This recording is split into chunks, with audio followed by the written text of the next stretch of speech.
The views expressed on this Turnbuckle Tabloid live stream or Turnbuckle Tabloid podcast episode do not reflect the views, thoughts, or opinions of the Rageworks brand, including the Rageworks Podcast Network, Rageworks content partners, advertisers, and affiliates. Viewer and listener discretion is advised. What's up, guys? This is Pete Corvus, and you're listening to Turnbuckle Tabloid. What's up, guys? This is Pete Corvus, and you're listening to Turnbuckle Tabloid.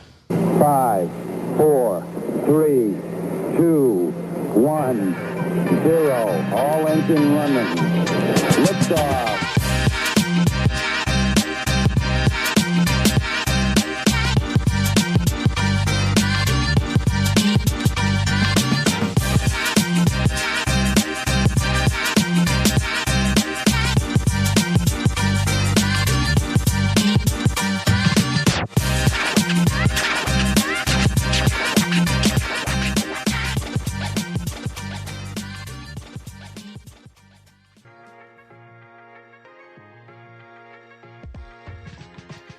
Hey, you.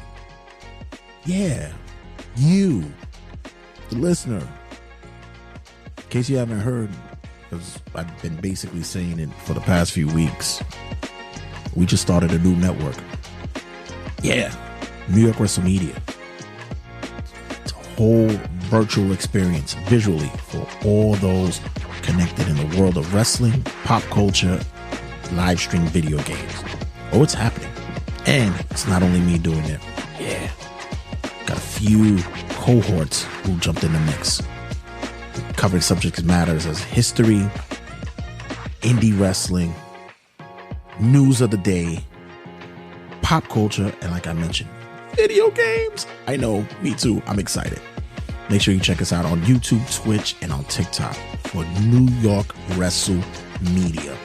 Follow, subscribe, like, be a part of the vibe of all things connected with New York Wrestle Media.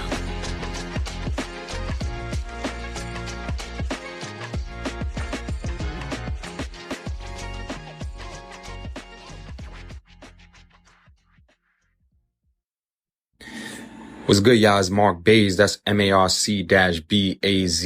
Can't forget the hyphen. Make sure y'all check out my latest project, Marco 713, on all streaming platforms. Wherever you get your music, you know where to keep it locked. #1 podcast for your wrestling news, your wrestling antics. That's Turnbuckle Tabloid. Yeah. Give me that fucking mic! Turnbuckle Tabloid, cutting a promo. Yeah, so I called an audible in the last minute, and I went live anyway. All right. Yeah. Well, at least we're all pretty before we got on. Mm-hmm. Nice. Even I got pretty. Hi, guys. Hey. Hello. First of all, I want to say hi, everybody here on Turnbuckle Tabloid Live, as well as all you people who are watching at in space, because apparently people are just went into an outer space. For you guys who are circulating the Earth, I want to say Mazel Tov. Enjoy your spacewalk. Have a good time up there while you're up there, and make sure you just catch a few minutes of Turnbuckle Tabloid while you're looking at the Earth from where you at. And other than that, are you guys prepared for tonight? Because apparently there's some big brouhaha happening, and it's not on NXT. What's going on? I love the fact that you guys are just oblivious to what's happening. Oh, you mean the debate? Yes. Oh, yeah. Oh, yeah. I'll be tuning in. Yeah. I'm looking. I'll catch the highlights tomorrow. I'm looking for them to draw higher numbers at NXT. That's what I'm looking forward to. Yeah. Because that's what we really want to be conscious about. Who drew higher numbers at NXT or the debate? So if you guys don't know by now, I'm joined by the co-host of one of our shows on the New York Wrestle Media Network. I have Ariana and Mike showed up, and Mike is just it's just a pseudonym for something else, but he really goes by Whole Milk Mike on Turnbuckle Tabloid. We're trying to still keep our gimmicks here. we're still working. Well, I know she's Ariana Not the Grande on Instagram, but we got to get her a gimmick name soon enough here for Turnbuckle Tabloid. Yeah. Well, you're the one that came up with Hallmark Mike, so I assume you're the one to give her nickname. Yeah, I don't know. Sometimes it just comes out on the fly when it happens. Yours was pretty simple because, you being white, a certain size, is like a gallon of milk. And then it so happened when you turned to me and says, it's funny because I actually work in a supermarket and that's my department. I was like, perfect. Look at that. Great. Yep. So this past weekend, we dealt with the opening of the NFL season. And of course, we dealt with the pay-per-view known as All Out, which I must say both were pretty interesting to say the least. I have to say. I know there was some who have very boisterous opinions about what occurred on All Out, and this is what Turnbuckle Tabloid is here for, to stress those opinions. So, Mike, when you're ready to rip it open, let's see what we got on the table for All Out and our look back. Yeah. So, did anybody watch the 0 hour before I go into the results? I had it playing, but yeah, I is that in the background? Making dinner and yeah. Okay, so on the 0 hour, we had the Acclaimed defeat the Iron Savages. Double Ring of Honor champion Dustin Rhodes teamed up with Sammy Guevara and Hologram. I don't think we mentioned about this or talked about Hologram at all. This is a Tony Khan idea for a AAA guy. Yeah, apparently this was his one of his dream characters he created in his pseudo wrestling world and such. So yeah. This was back in his heyday when it was just him and two of his friends booking wrestling matches on a computer. You mean himself and him? Just when you say his friend, just himself? No, yeah, it was actually him and two other guys. That's exactly what it was. You would think that they usually these community groups, they have like a large following who read these template booker kind of programs. But it was just three of them. No one else was watching, and nobody was paying attention to it. Yeah, it was like a fan fiction kind of thing. Right. Gotcha. Well, they defeated the premier athletes, Tony Nese, Ari Daivari, and Josh Woods. Then we had the Bang Bang Gang defeat the Dark Order. And then, Jesus Christ, how many fucking matches were there? And then we had the Undisputed Kingdom beat the Beast Mortis and Shane Taylor, Lee Moriarty, and Top Flight. And that was pretty much the 0 hour. But they did do an angle on the 0 hour where they had Sky Blue come out and Mariah May attacked her, and then Queen Aminata came out for the save. So, TV match for between them two? Yeah, I think they're going to have a match on Dynamite. Yeah. At least Aminata challenged her for Dynamite. Mm-hmm. Yeah. So this is gonna be a long road until we get the rematch with Toni Storm. Yeah, I think so. Because unless Jamie Hayter makes a claim for her belt again, I mean, Mariah May is pretty much in limbo with these other girls. Yeah. Start off the show with MJF and Daniel Garcia. Let me start with Jay. What you think overall of this opener? That was a perfect curtain jerker for the event. I thought both men looked fine. I didn't see anything that was really a problem with this match, except the end. I thought the finish kind of went away that I didn't benefit any of the guys, especially knowing after the fact that MJF is actually going away for a few months to film a movie. I believe that if anything, if you wanted to leave something open, you could have at least done an injury angle on him with Garcia going to do more than what he did. Shit, put him over at least. And I know that still it's up in the air that he has yet to sign a contract with them yet. But if he doesn't sign, then hey, fuck it. If he goes out with a win. Who cares? But Other than that, I thought the match was fine. The two dudes tore it up. You got technical, you got brutal, and it was a clean cut match for me. All right, what do you think? I agree with Jay. It was a really great opener. They really went in on each other. You could feel that hatred between them, all the spitting they did on each other, and I was surprised that Garcia didn't win. Mm-hmm. I thought that he was gonna go over, whether he is staying or leaving. I thought that they would just give him that one little last rub.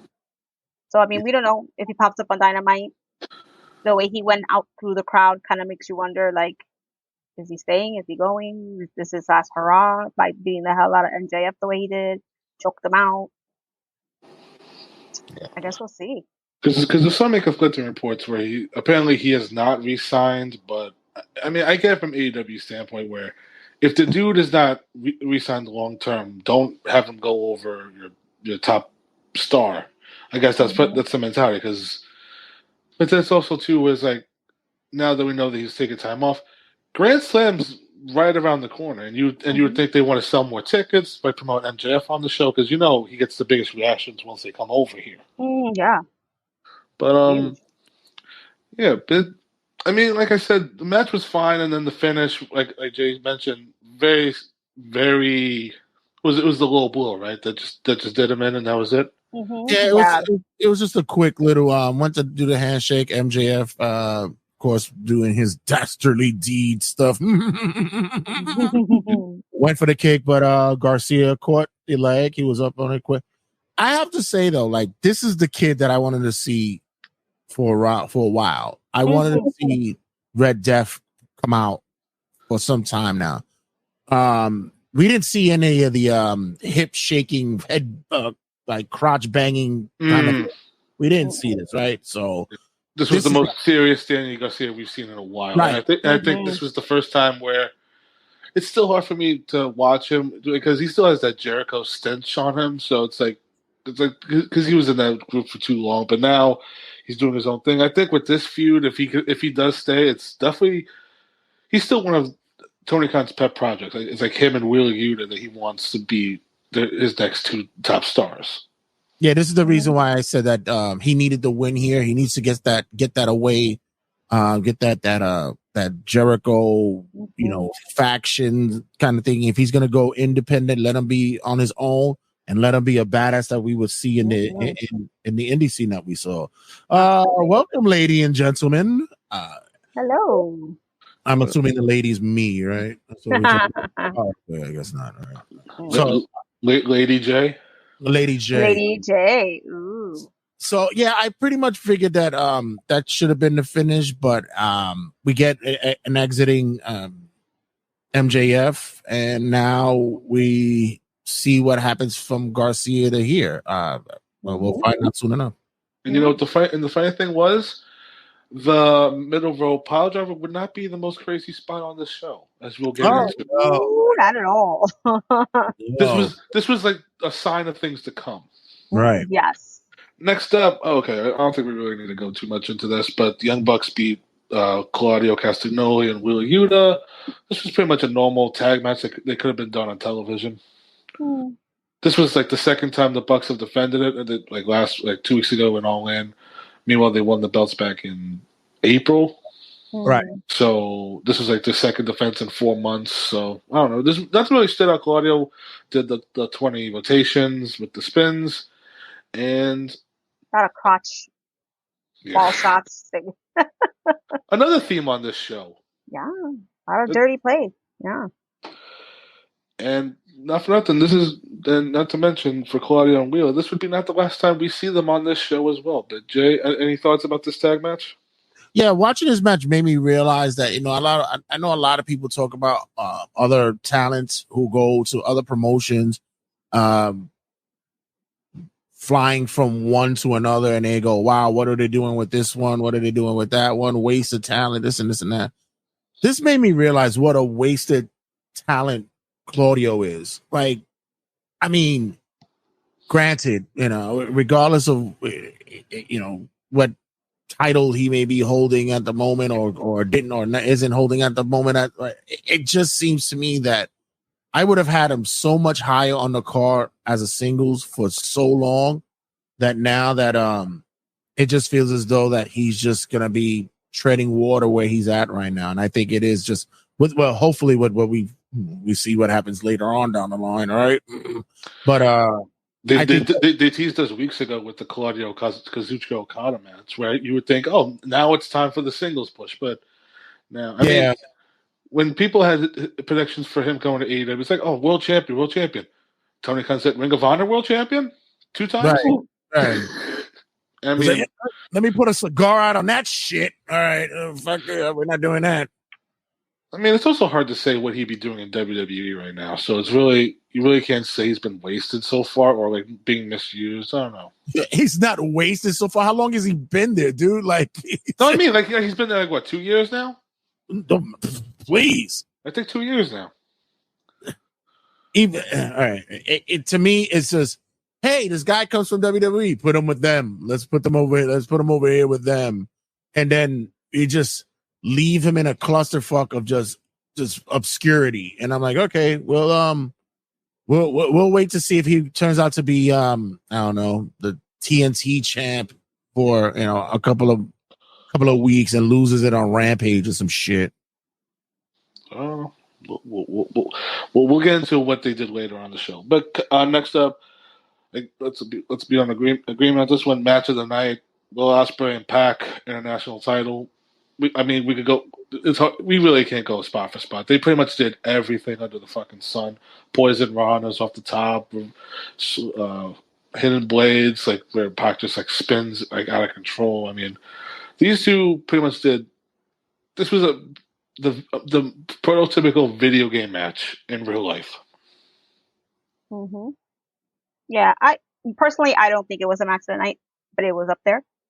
We'll get to that when we get there. Mm-hmm. Yeah, it was a fantastic match, like you said, exactly what we expected to see coming out of Will and Pac. Fantastic work together. We knew that Ospreay was winning it, but I think that that this really can hopefully elevate Pac to do more on the singles runs. Maybe go after the TNT or the Continental titles for now. Something. But yeah, it was fantastic just to see that match like live. Fantastic. Yeah, for me, I nailed it when I said it. This was going to be the try hard match, and sure enough, it was. It would be. Didn't hate it. There was a spot that the ring apron spot on the outside. I mean, this is what it kind of reminded me. Maybe Artie would probably relate if she remember watching these matches. It kind of reminded me of a Dragon Gate kind of match. It had that kind of feel for it. Well. Absolutely.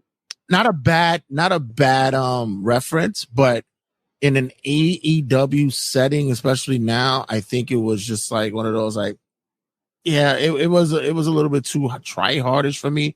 And especially with all the false finishes, it just went a little bit too much on that. But didn't hate it. I enjoyed it. Had a good time. Yeah, it was fun. Next up, so here's why. So I said the last match was match of the night, but my favorite match and your favorite match, Ari, Willow Nightingale and Chris Statlander, Chicago Street Fight. These two killed each other. They tore that house down. Willow hit Chris with a pounce on the outside that broke the barricade. I think it was Chris doing a swanton off the top, and Willow was supposed to get out of the way, but she still landed on her and went through the table at the same time. Yes.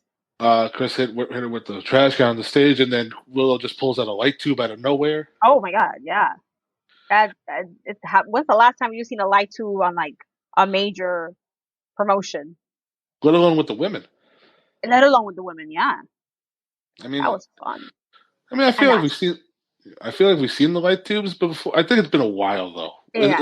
But like when Willow pulled out, it was like that, like immediate reaction of like, "Holy shit!" Yeah, and then she's like threatened Stokely with it.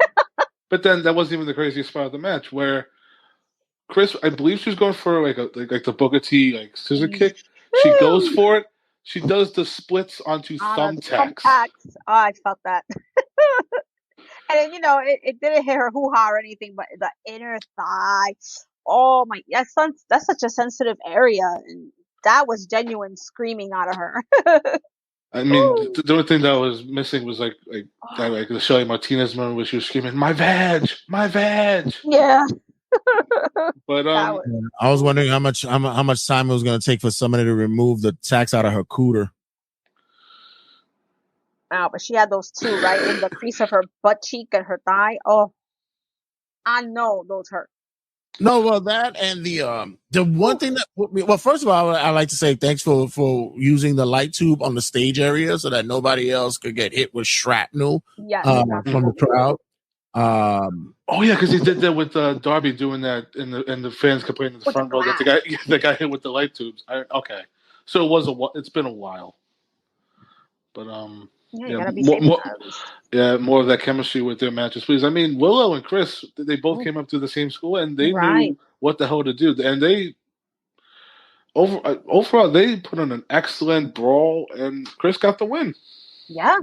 The other aspect of the match here, and this is the only thing that put me off of the match, was Statlander watches Willow wrap the chain around her fist and looks at her and then slaps her and just says, "All right, now punch me with the chain." I'm like, what are we doing here? Like, come on, serious? This is what we're taking. I didn't even notice that. Yeah, and I'm going, all right, let's take it home, guys. I'm done here. So, the finisher with the chain was great. What was that? The finisher with the chain, like wrapped around her mouth and her neck. Right. Yeah. That was great. But like I said, I guess once again for matches like this should be the be all end all. But and by the way, Adi, you called it. It wasn't for a title. This was the thing we were debating, but I think they did explain why it was on the line because CMLL doesn't allow their belts to be defended under those rules. And just have to say that it did kind of look awkward with Statlander. Instead of holding up a belt, she's holding up chain. Like I was like, "Oh, bendito! It was supposed to be a belt." Oh, I'm sorry. I liked it though. She looked badass doing that. Other than that, on time. Do you think they run it one more time? Yeah, they got to run it back one way or another. Probably, yeah, they probably will. Put them in a cage. Maybe. Next up, our 4-way for the Continental title: Okada, Mark Briscoe, Orange Cassidy, and Konosuke Takeshita. The only thing I remember from this match, honestly, was where Okada and Takeshita had a face-off, and the crowd got very excited about that. Oh my God, yeah. I mean, right now with a lot of the stars that are missing, Adam Copeland, Kenny Omega, Samoa Joe out for either injury or just personal reasons. If I could put these two in the ring together, they could let them do what they do. Because we haven't seen New Japan Okada yet. He's been half-assing it and still doing the best work he's been doing. He can't do wrong. Right. I was really excited when they finally faced off, and then Orange tried to interfere, and we were like, "Get out of there!" We were screaming, "Get out of the scene, Orange! Get out!" Because that's a match that I want to see. I need to see that one-on-one. I want to see it at Grand Slam live. Once I was already put off that once the Mark Briscoe Cassidy spot was happening, I'm like, oh God, here we go. When they didn't want to hurt each other. Exactly. And then going at it. Here we go. Another guy who I have to say that I'm waiting to see what we're doing with him. Like clock is ticking. Takeshita. I mean, like, yeah, it does look like this might be the start of a push from seeing the exclusive backstage clip after, where Don Callis was like, this is the one that needs to get the recognition. He's the one that needs to get the push, and Takeshita said some crazy shit in Japanese, like a villain, and then which sounds he sounds phenomenal speaking in that evil, ominous tone while he's speaking Japanese, because it really feels like a true villain doing it. But I think they're going to turn him. One way along the line, they're going to turn him because the fans are going to be right behind him in a while. Because if you keep getting him these losses and not getting him some kind of wins already, the fans are they're gonna turn him. And we're at a point right now that like you said, with all the talent that's missing, this is where we could start elevating the younger guys, and we're just watching. And I like that small glimpse of the Okada Takeshita exchange, and I'm like, okay, now let's get it to a larger level. So hopefully that's the next build from here on after. It's always funny to hear Don Callis cut promos when he's putting over his guy. He's like, my guy, 6'4", 200. He's like a very like statistic person. And he talks about like how big they are. It's like I know it's so off-putting to hear because I'm just so used to hearing managers be like, that person sucks and we're gonna kick their ass. Meanwhile, Don Callis is like, oh, what an athlete. he presents them, you know. Yeah, his favorite word is athlete. Congratulations to Don Callis getting a gig with Maple Leaf Wrestling for commentary. Congratulations to him. It's gonna be interesting hearing him and Morrow. I mean, they did commentary in New Japan, right? I think no, that was Josh Barnett. No. Yeah, Josh yeah, Barnett, no. Morrow. Right. And that was Kevin Kelly and Don Callis. Oh Jesus! How long do we want to talk about Mercedes and Shida? Not long. But I must say about Shida, the woman has a lot of upswing to her. I'm very much a fan of her. I just hate like that silly chair spot that she does outside of the ring in most of her matches where she sits them down and such. But as a wrestler, I think that she has such an upswing. Right. The downside in the match with Monet, it's just like, woof. I can't stop watching just the miscues that Monet gets. She gets 2 or 3 spots and it gets everybody over. Everything else just looks like she's like a newborn horse in the ring, like she didn't know how to wrestle before. It's kind of bothering me a bit. It almost feels like she still hasn't shaken off the WWE bubble off of her. Right. You know, she still wrestles, right? Like very like she's so used to everything being so choreographed. Right. That now that she's in AEW where there's more freedom, she doesn't know how to call spots in the ring maybe, or doesn't know how to like take the cues from another wrestler to do a spot. I don't know. Right. I don't know. And not only that, but maybe it was just me, but I feel like Shida was moving a little slow also. Towards the end, like it's almost like she got winded towards the end. Yeah, because I guess Shida was trying to keep up with her. She was carrying Mercedes so much the whole match. Yeah, definitely. That's what it felt like. I don't know what other than the Willow match, I don't know what's going on with Mercedes. She feels off. It feels like she's not giving 100%. I mean, when Shida gave her the kicks, that's her finish. Like she gave her 3 of them, and Mercedes kicked out at 1. I go, are you fucking kidding me? Weird. I almost thought that she got like legit injured and rolled out the ring. That's what I felt at first. Like, did she get injured? And but then no. Yeah, and then of course Mercedes, she needs to change that finish. It doesn't look good. It's I don't know if this is worse than the Britt Baker match or better. I think both are equally bad. It was better than the match with Britt, but I thought that the match that Shida and Mercedes had a few weeks back on Dynamite was way better than this one. Yeah, like what happened here? It was just weird. Like you guys put on a really good match, and then here it's like. Not that it was bad, it just wasn't what I was expecting with Shida in the ring. And also, too, we're 1 month into Camille being here, and you're already doing the band from ringside gimmick. Like, isn't she supposed to like? That's the thing you do 3 months down the road after you build heat. What was the point of banning her if she was going to win clean? Like, there was no spot where Mercedes had knocks or nothing. It was like she just beat Shida.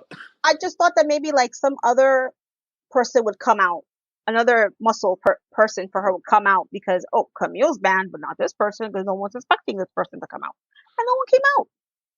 This was the most straightforward bullshit I've ever seen in my life. Where it's one of those weird things where you expect the bullshit and then they don't give you the bullshit. Yeah, I don't know. It was just there's something going on with her, and I don't know. I mean, I think there's something to it where it's like she's used to the WWE style, but it's also like how long, lady?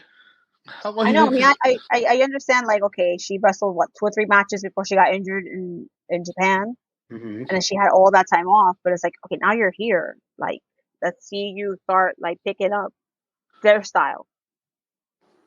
You If know? you are the highest paid female on the roster and you say you're the best women's wrestler on the roster, Yeah, right. you really need to shut. No, yeah, she needs to. You know, I don't dislike her. It's just Prove it, lady. yeah, she needs to start changing her style up. Like, get a little aggressive in there. Don't expect people to do everything for you. Amazing Red has time to train you. Let's go. Shit. Yeah, I Queen, don't know. get in the ring. I think not. I think there's something else that's going on there. Like we mentioned, it might be we can't get the stink off the WWE style, and I really believe that maybe she's a little bit of ahead of the game in her mind when it comes to this. I feel as though that maybe they brought it a little bit back too soon after injury, or maybe she's not getting enough ring reps. And at least in WWE, she was on TV every week, every almost every show. She was getting a lot of ring work there. Here we only seen her maybe once every 2 weeks and such. So maybe she's not getting the ring time that she should be allotted to. But other than that, like this match here, it was a pretty much a given what was going to happen. But she needs she needs more time in the ring. Yeah. Less talking and more working. Yes. Because she's had more championship celebrations than Swerve's entire championship run. And that man only had one.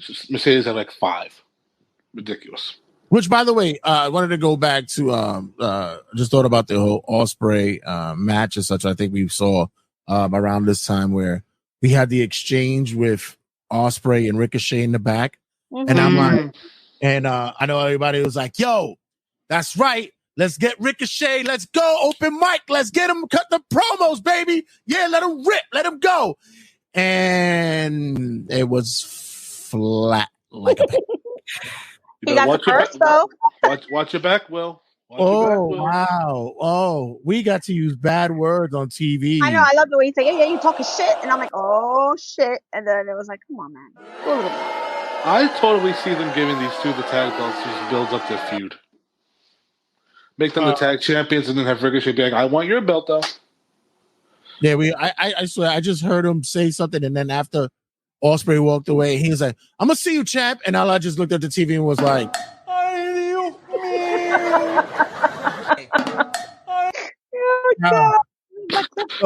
yeah, good job, champ.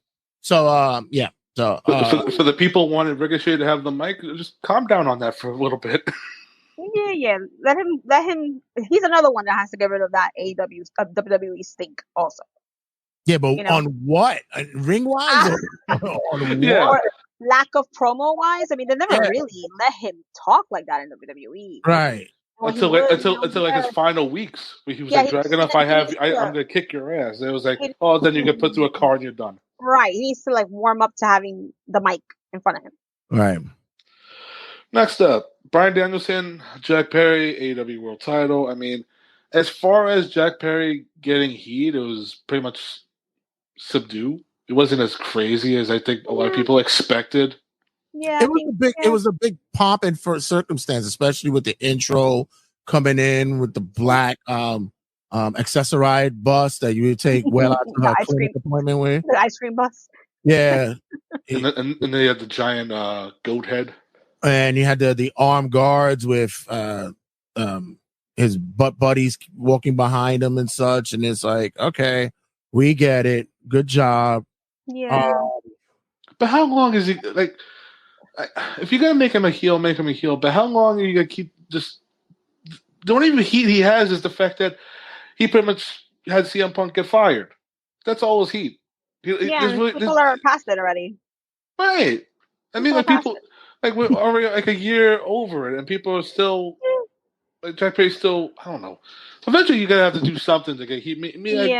go on TV saying like, even though my father's dead, I'm gonna have a better legacy than he did. Do some nonsense like that. Woo!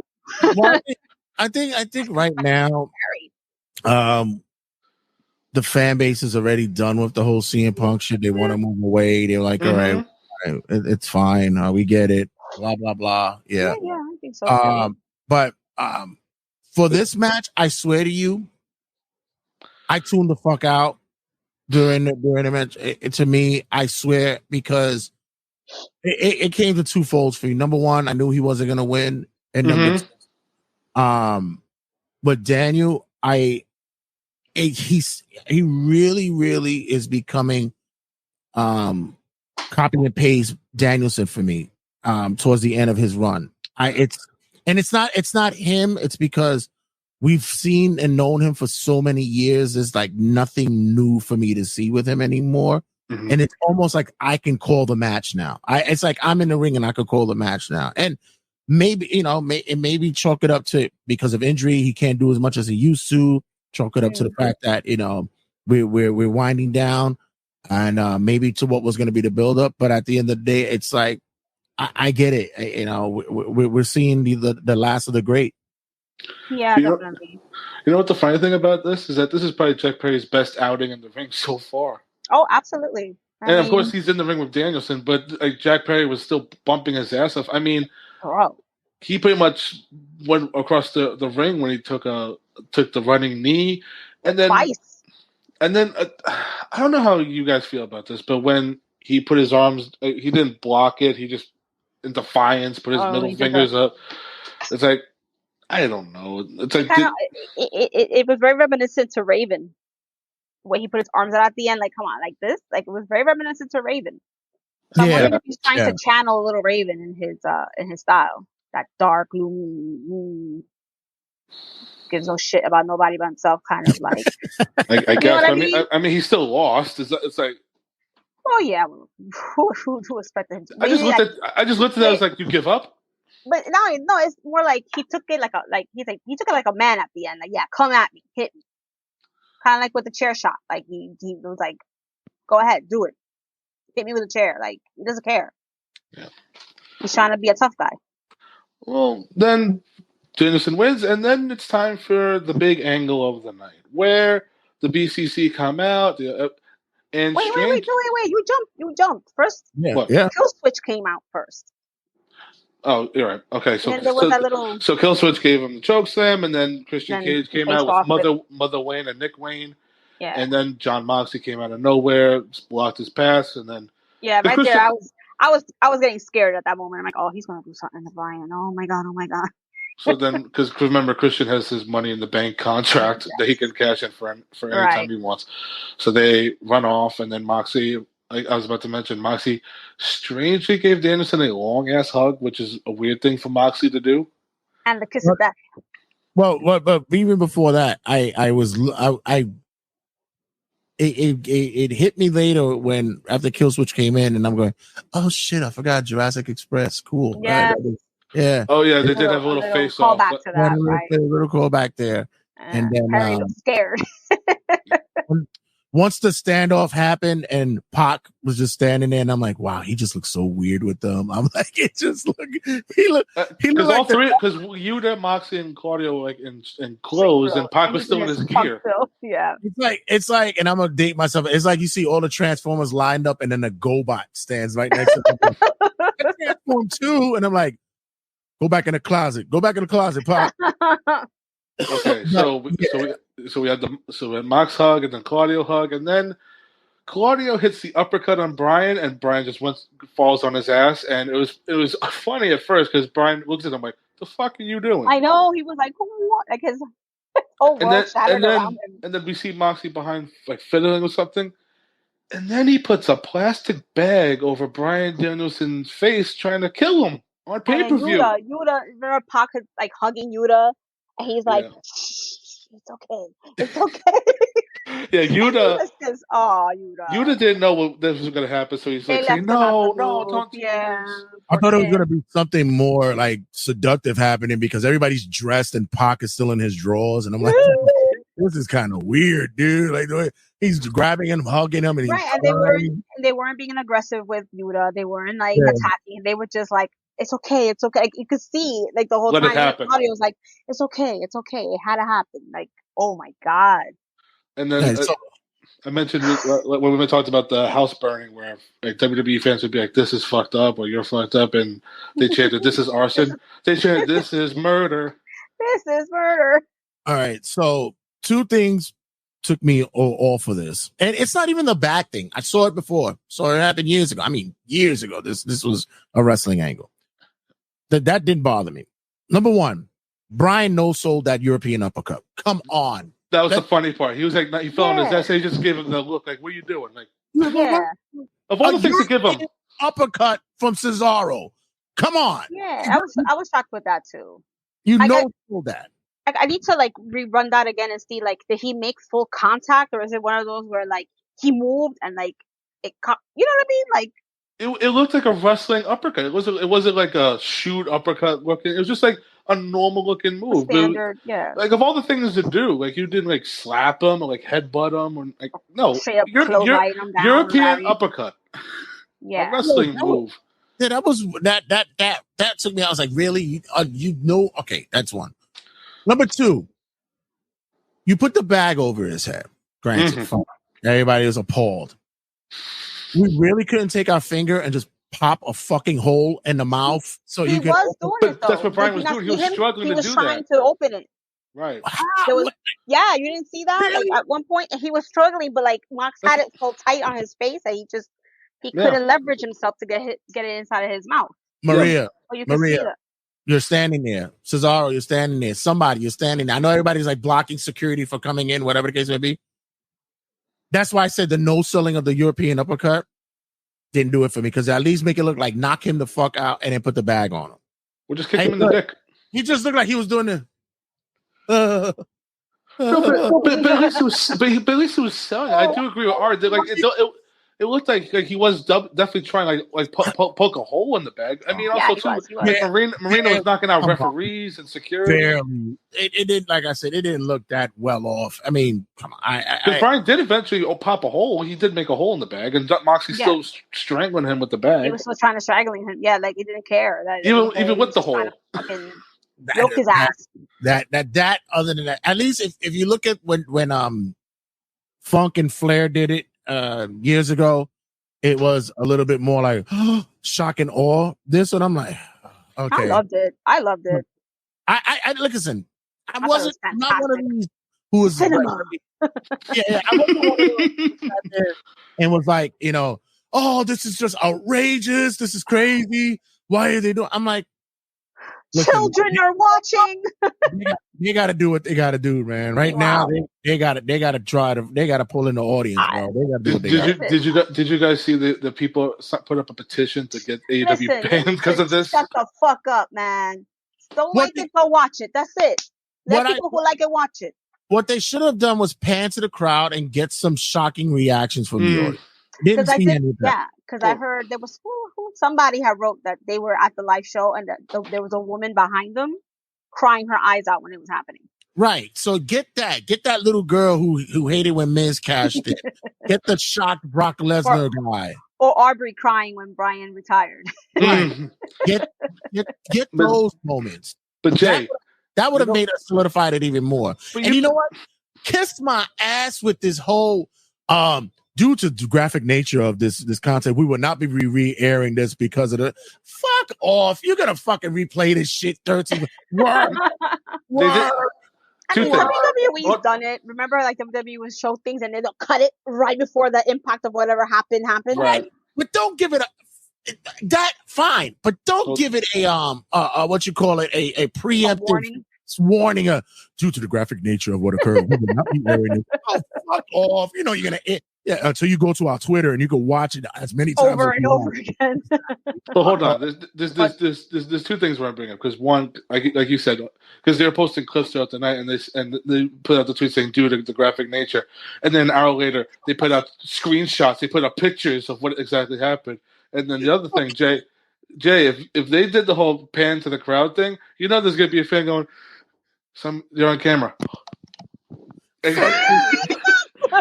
The tears would go away, and then they get so excited. But what are you laughing at, Joe? Right. Matt on TikTok says, "Was the bag made for Red's tall boys from the bodega?" Them bags are strong, B. When you get your tall boy Coronas, them bags are strong.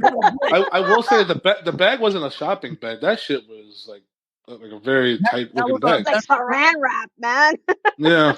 I thought it was what's that clothing store that you get the clothes in a Ziploc? Shein. Shein.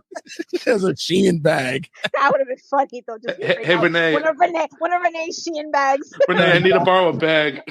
It'll be shaved off the Shein logo. Moxie's like, the irony is that we actually used a Shein bag from Nikki Bella. Brie Bella's her large enough to fit a grown man's head. That's what the outfit that she wore at All Out. Who the hell are you impressing? Whose impression is that supposed to be? It's Moxley. And you know what the funny thing was? We're at the semi-main event. This was still not the craziest thing of the fucking night. Because then we get our main event.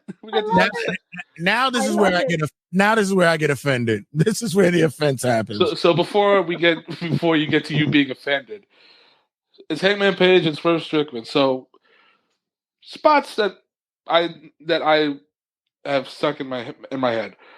First is the Cinder Block, where Swerve Strickland did a tribute to Homicide and did a cop killer to Hangman on the Cinder Block. Yeah. And then I think Hangman did what did Hangman do? He did a powerbomb straight on his back. I said when he did the cop killer, I was like, I did the Leonardo DiCaprio thing from Yo, I was like, copyright infringement. Yeah, I pulled that one out. And I need to point out too, before they even get in the cage, the gear. Swerve had a picture of Hangman sitting in front of the burning house. That was so cool, man. And Hangman's Tron was the burning house. Yes. Yeah, that was a cool callback to what occurred. And the back and forth of that. Yeah. And Ari, you mentioned to me Nana's dance. How serious he was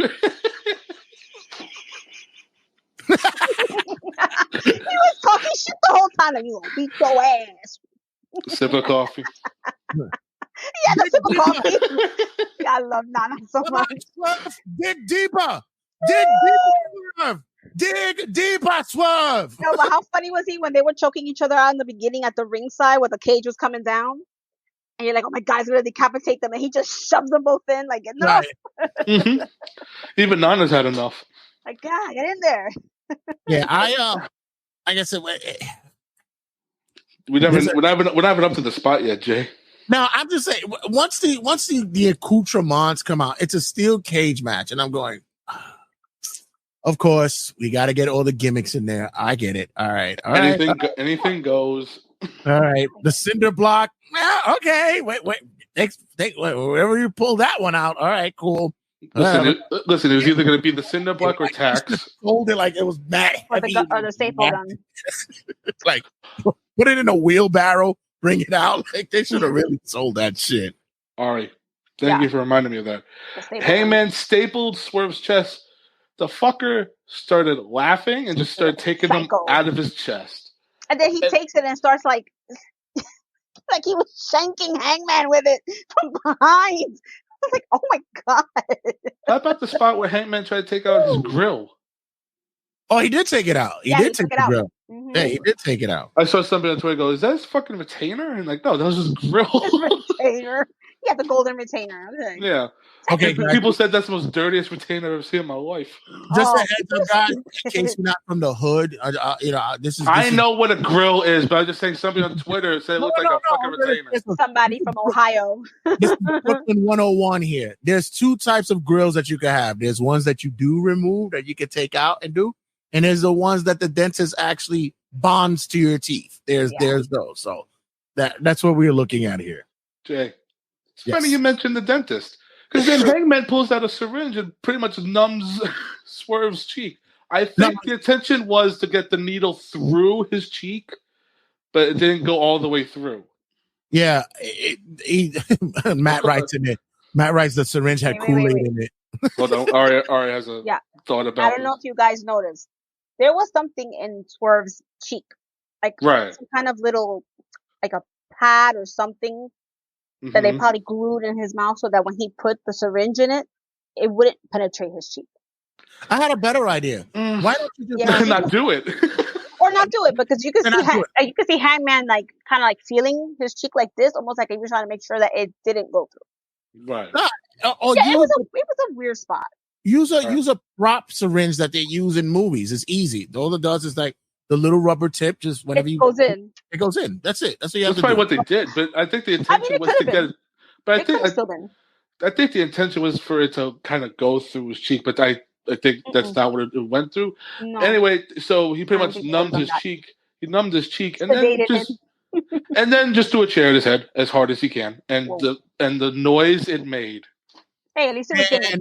That's what offended me. That's the one. Really? I was more offended by the needle. No, that was the one that offended me in this match. But all right. The unblocked chair shot. That's the one that offended me. After all we've been learned about what's happening with unprotected chair shots, yeah, that's the one that does it for me. Is this worse than the Jack Perry one in Blood and Guts? Mm-mm. To me, it was. It was actually okay.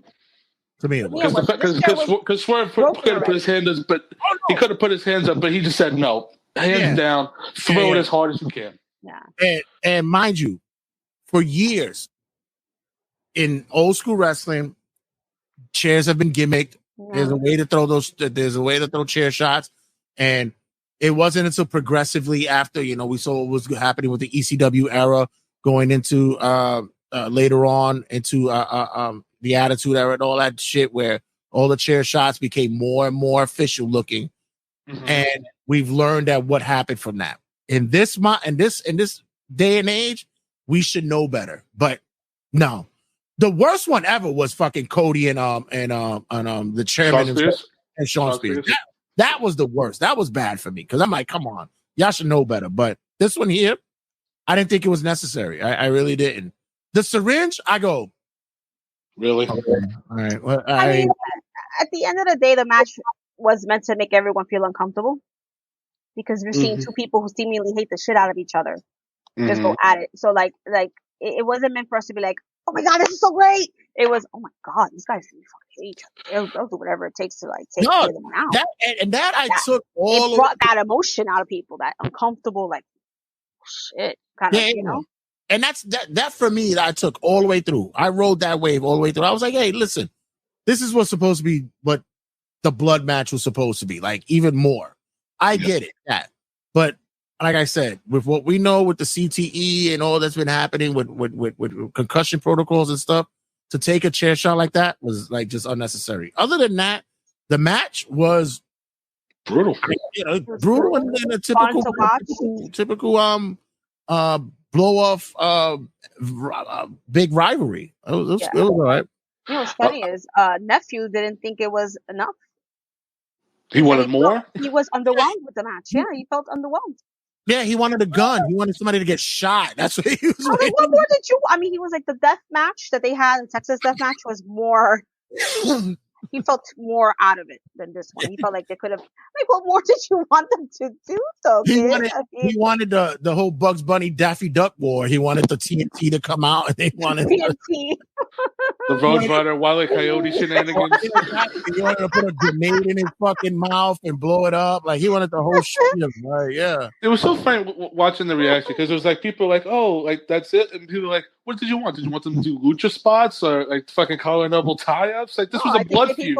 I think people literally wanted to see more violence out of this match. Yeah, they wanted, they like I said, they wanted Daffy to blow up at the end of the show, and Bucks to be going, "You're doing great, you're doing awesome, you love it. You're all right, but I can only do it once." It's like, all right, I will say, you didn't get murder. I'm sorry. These two were smart. These two were smart. They didn't try anything off the top of the cage. They kept it basic. Everything was pretty much in the ring. And then pretty much, I think the chair shot was the finish, right? There was nothing else. That was it. Yeah. It was laid out, lights out. The referee was getting on my damn nerves, though. Okay, so that was the finish. So the referees did stop. He said enough is enough. Hangman wins. I'm like, yeah, but even in the middle, there was a spot in the middle where the ref kept stopping. I think it was Hangman, and he kept trying to stop him from doing something. And I'm like, dude, this is an unsanctioned match. Get the fuck out. Heyman's trying to use a chair, and the Right, ref said, right. no.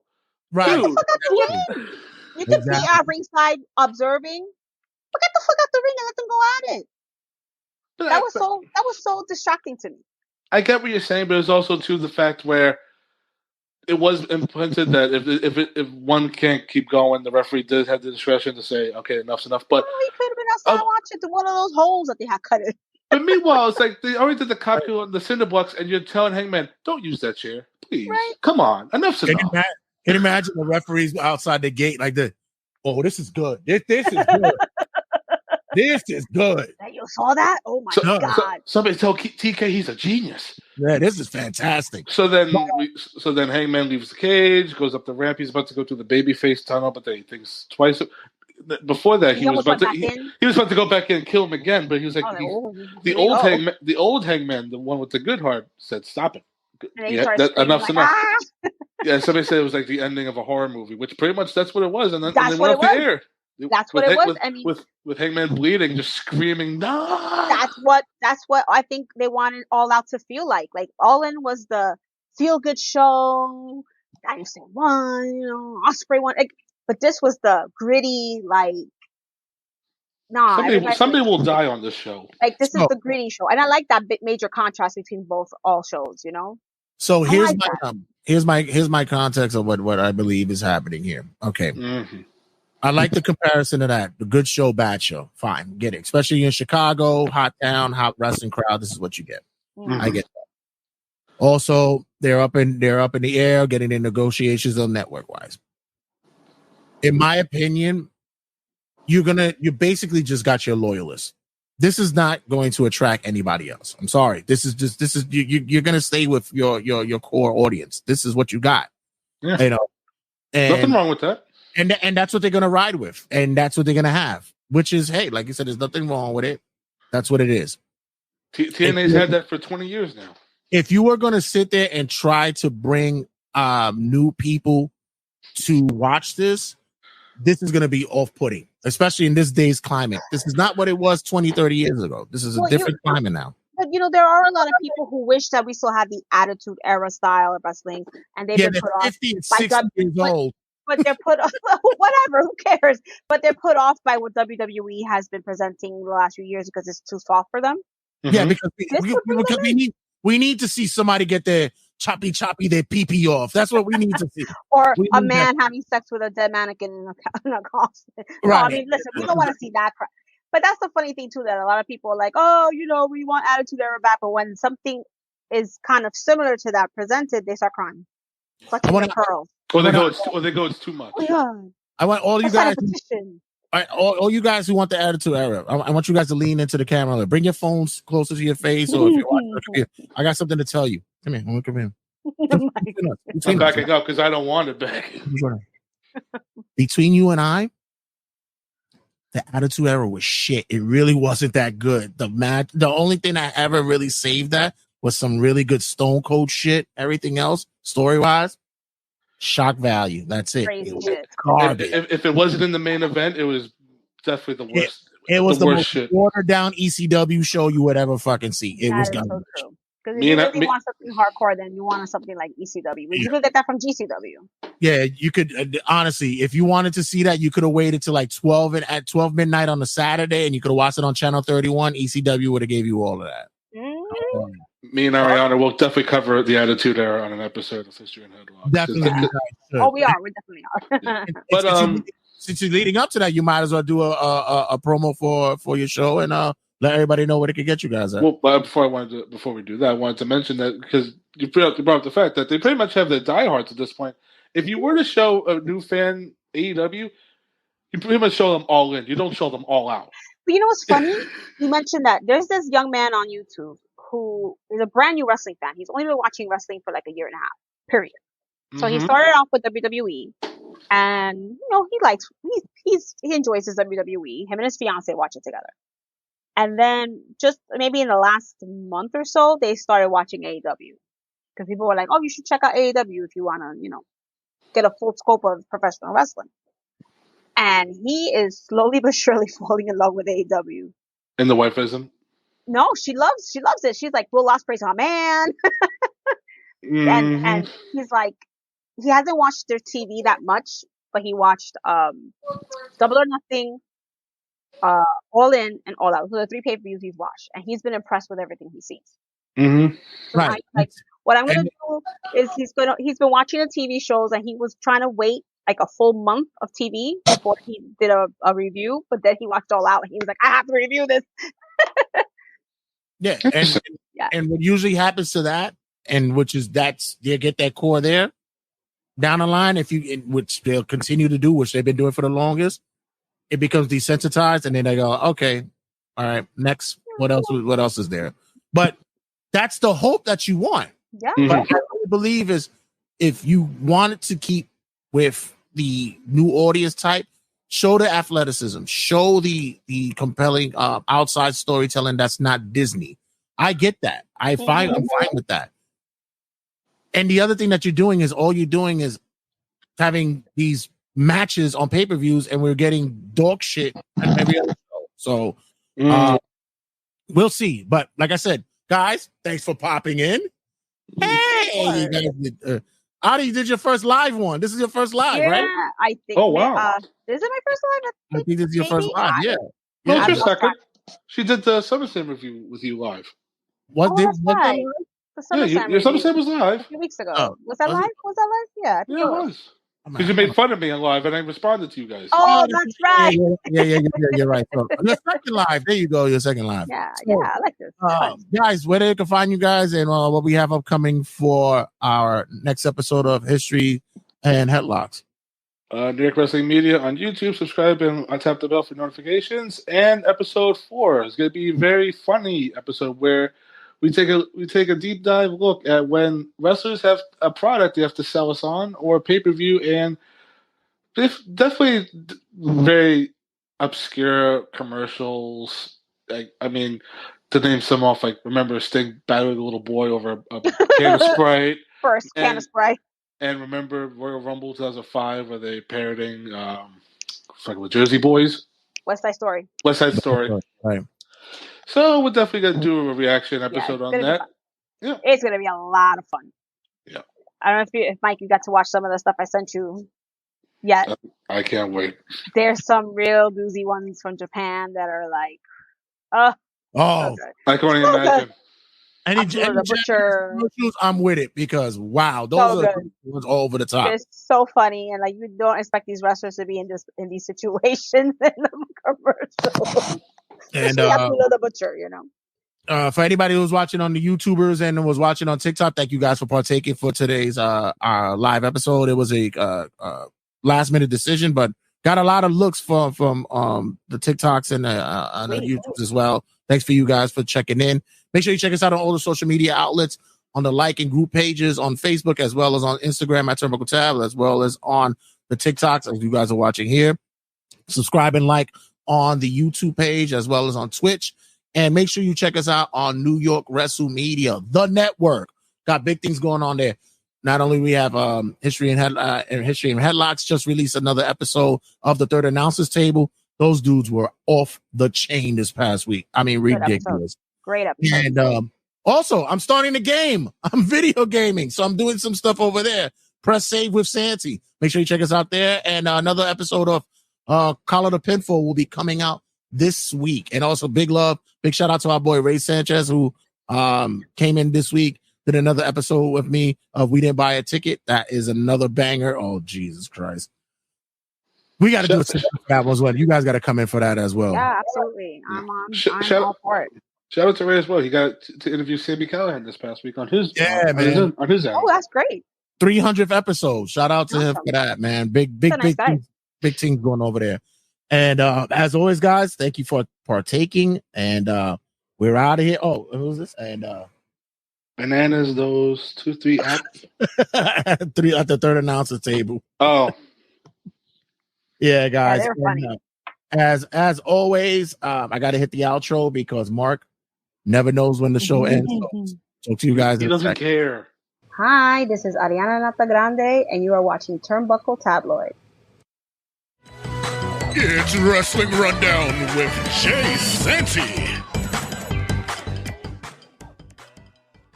Live from New York, it's Turnbuckle Tabloid.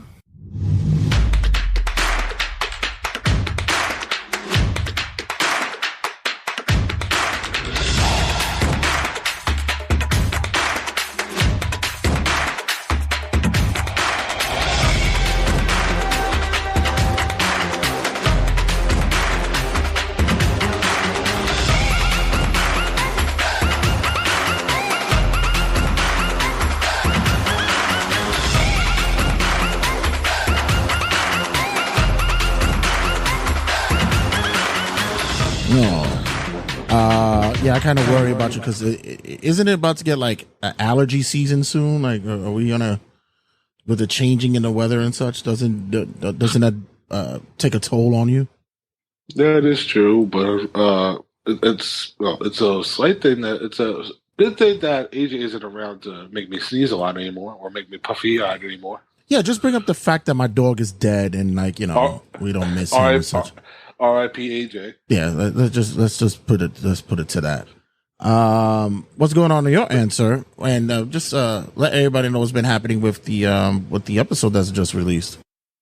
Yeah, we just released an episode 3 on celebrities in the world of professional wrestling, and pretty much I would. By the way, I just want to say, since Jay's let me talk for a little bit, I just want to say thank you to everybody that reaches out to me and Ariana for positive feedback, and if you have any negative feedback, we take it. But I mean, we appreciate the comments everybody's been giving us for it. New York Wrestling Media, subscribe and tap the bell for all episodes, all content related to New York Wrestling Media with ourselves, and all the great shows on New York Wrestling Media. Yeah, thanks for covering because I had to take a phone call. Trying to set something up with our boy M2E because we're going to be doing our Collars to Pinfall coming up soon, and part of the New York Wrestle Media guys. It's we're doing big things over there, big things. I'm happy that the numbers are growing on the network day to day. Bumped into somebody on the elevator today at work, and I had on my, as you guys can see, I have my CM Punk shirt on, and guy was coming into the elevator. And he looked at me. He goes, "Oh man, cool shirt, bro." I was like, "Oh man, thanks." And he's like, "What you thought about Bash at Berlin?" And it's always funny that you could always get into conversations with a wrestling fan. As dorky and geeky as people always seem to take our fandom to such levels of the epitome of dorkiness and geekdom. We're such a society that sticks together. We always look out for each other. Yeah, it's always interesting when I'm out and about doing whatever the hell I'm doing. I always see wrestling shirts. Did I ever tell you the story about when I went to the gym wearing my Bullet Club shirt, and somebody ran off the treadmill, saw me, and had to give me a too sweet as I'm like entering the gym?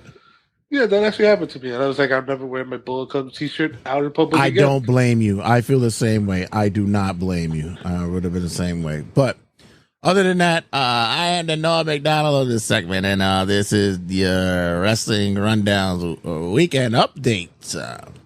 Kicking off this week's weekend update, we got Wrestling Rundown, Jacqueline's Legend deal. Ooh. Oh. I like this little detail that I got to see the headline. Hey, listen, I'm doing some stuff. I'm working on some stuff here, some little caveats. I'm making things work on this side, you know. Oh, man. I'm loving it. I'm mad. I forgot to put on my gimmick. I got to put my gimmick on. All right.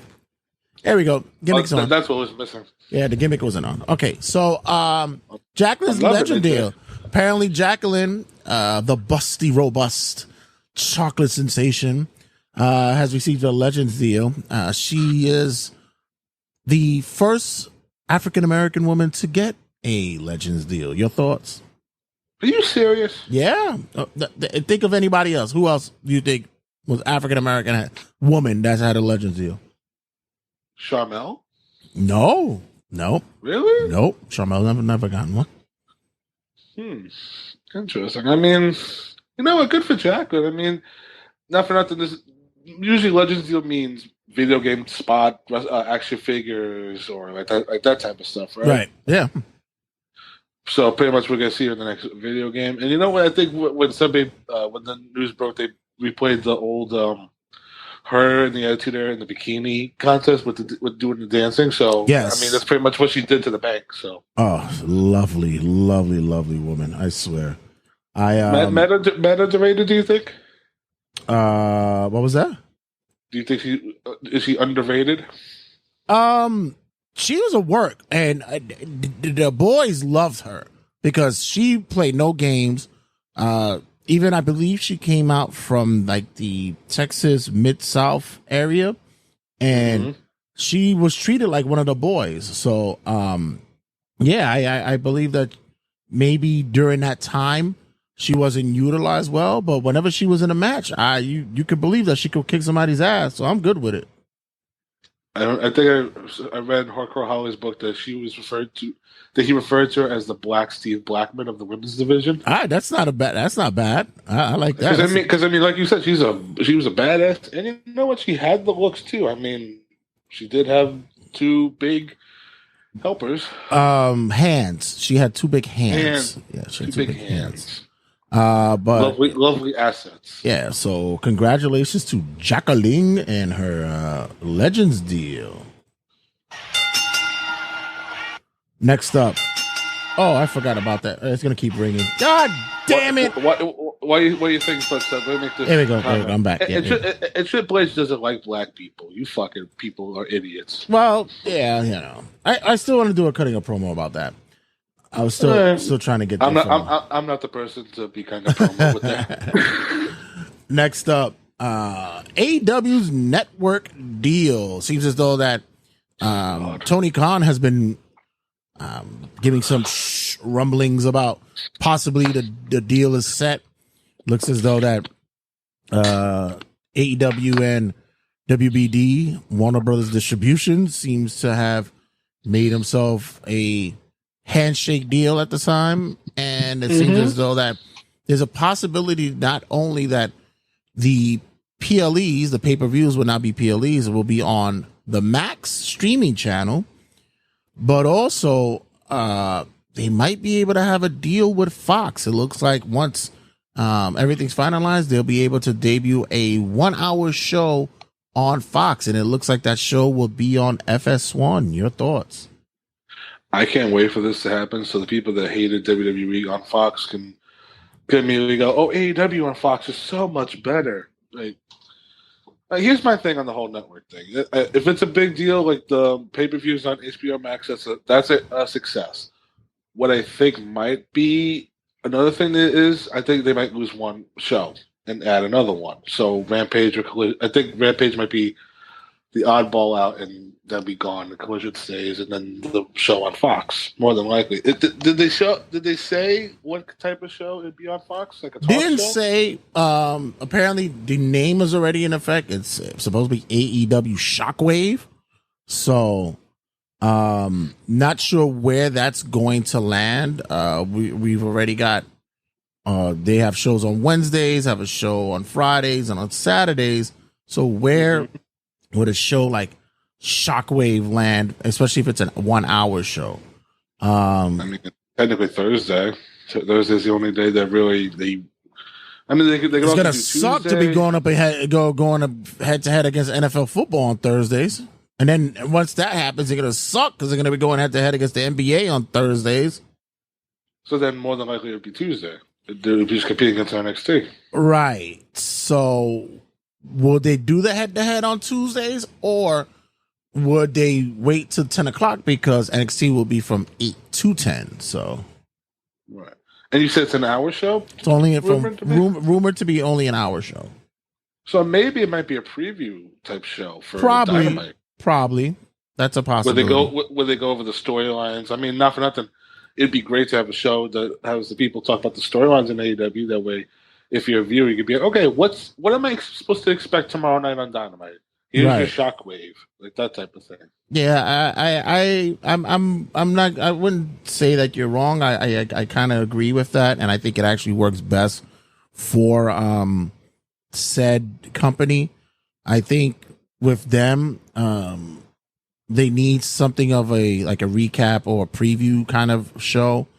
I don't see them utilizing anything else, but yeah, we'll see. Shockwave, especially what occurred this past week on All Out.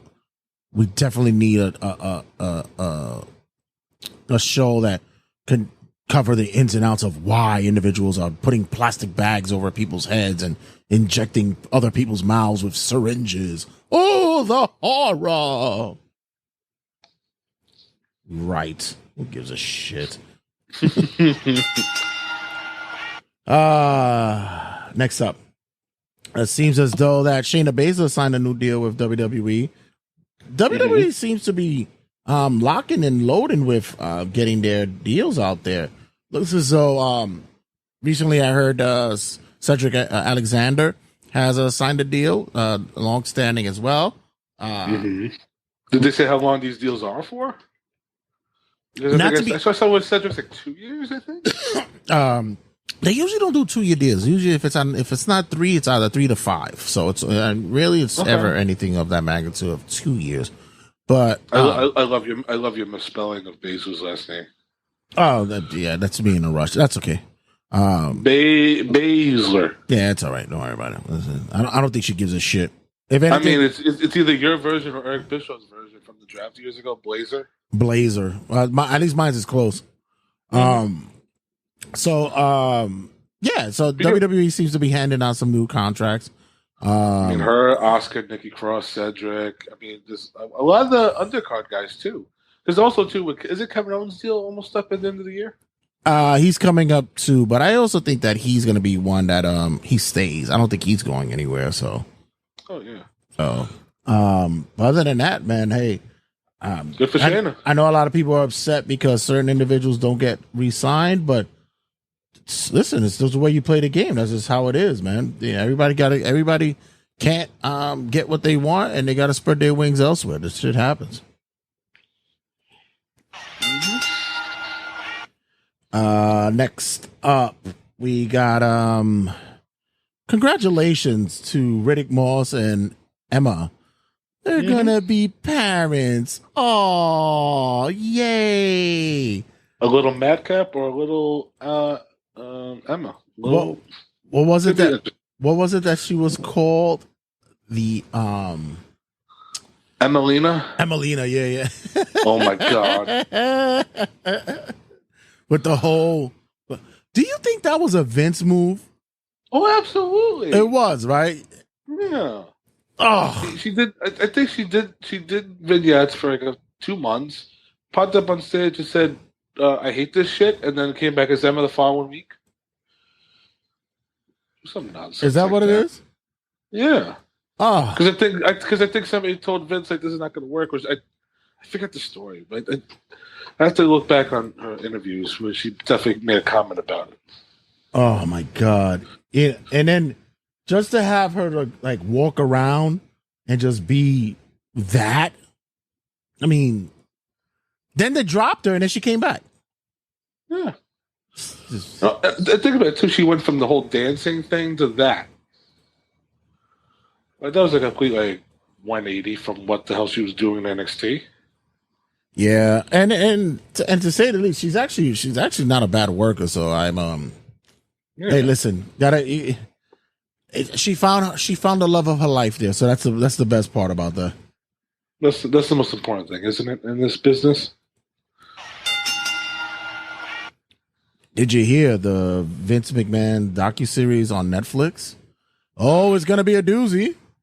Mm-hmm. Are you referring to the fact that it's a burial of everything, of everyone?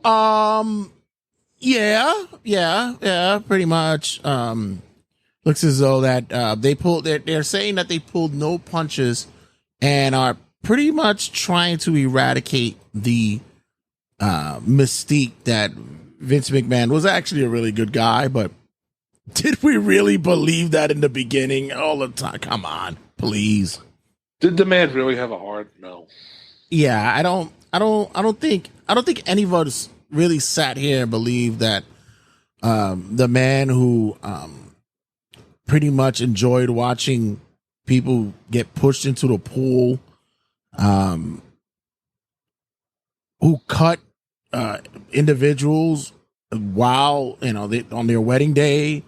I mean, that's who basically destroyed territories by taking their talent and using the power hand to make sure that they could get the Northeast into the South. Yeah, I don't think this guy was to ever be painted as one of Santa's favorites. Meanwhile, all the stuff you just mentioned is like the less like scarier, like demonic stuff that he's alleged done. Oh, please! I didn't even want to touch that. That's why I'll let the Netflix series do it because man, that's gonna be brutal. And apparently, I made a thing. I was like, apparently Shane or Stephanie, because we did see from the trailer that they spoke. Apparently, they are they are speaking heads in the doc. So it's gonna be interesting what they say. Well, we will see. Was it by what is it next week? The debuts. It's gonna be Stephanie's like, I love my dad. Shane's gonna be like, I hate my dad. Fuck him. He didn't let me do anything I wanted. Now I'm going to AEW. No, here's gonna be the best thing. Exactly. It's gonna be the docuseries, and the weekest it debuts is the week that he debuts on AEW. That's when he pops up. They're gonna do the whole like where are they now type thing when it gets to the Shane's thing. It's gonna be like he's now with the opposing rival company. Out of that, or he's gonna come out in Grand Slam, one of the two and shit. Not for that. I do think the payoff is for whatever they're doing with Moxley and all this. I think it's gonna happen at Grand Slam. Yeah, I think so as well. We'll get to that.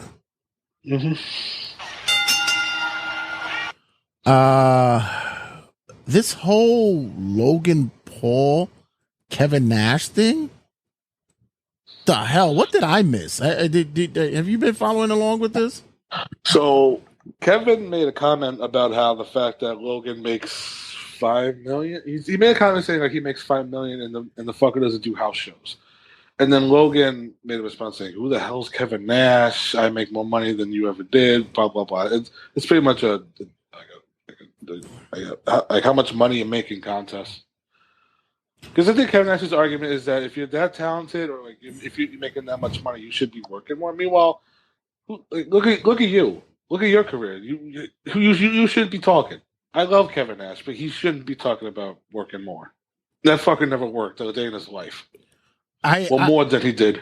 I'm more on the side of not either one of these individuals, but I think it also came up. I didn't get to listen to the episode this week, but I think it also came up because during the interview with Hogan, and Hogan was using the wrestling terminologies.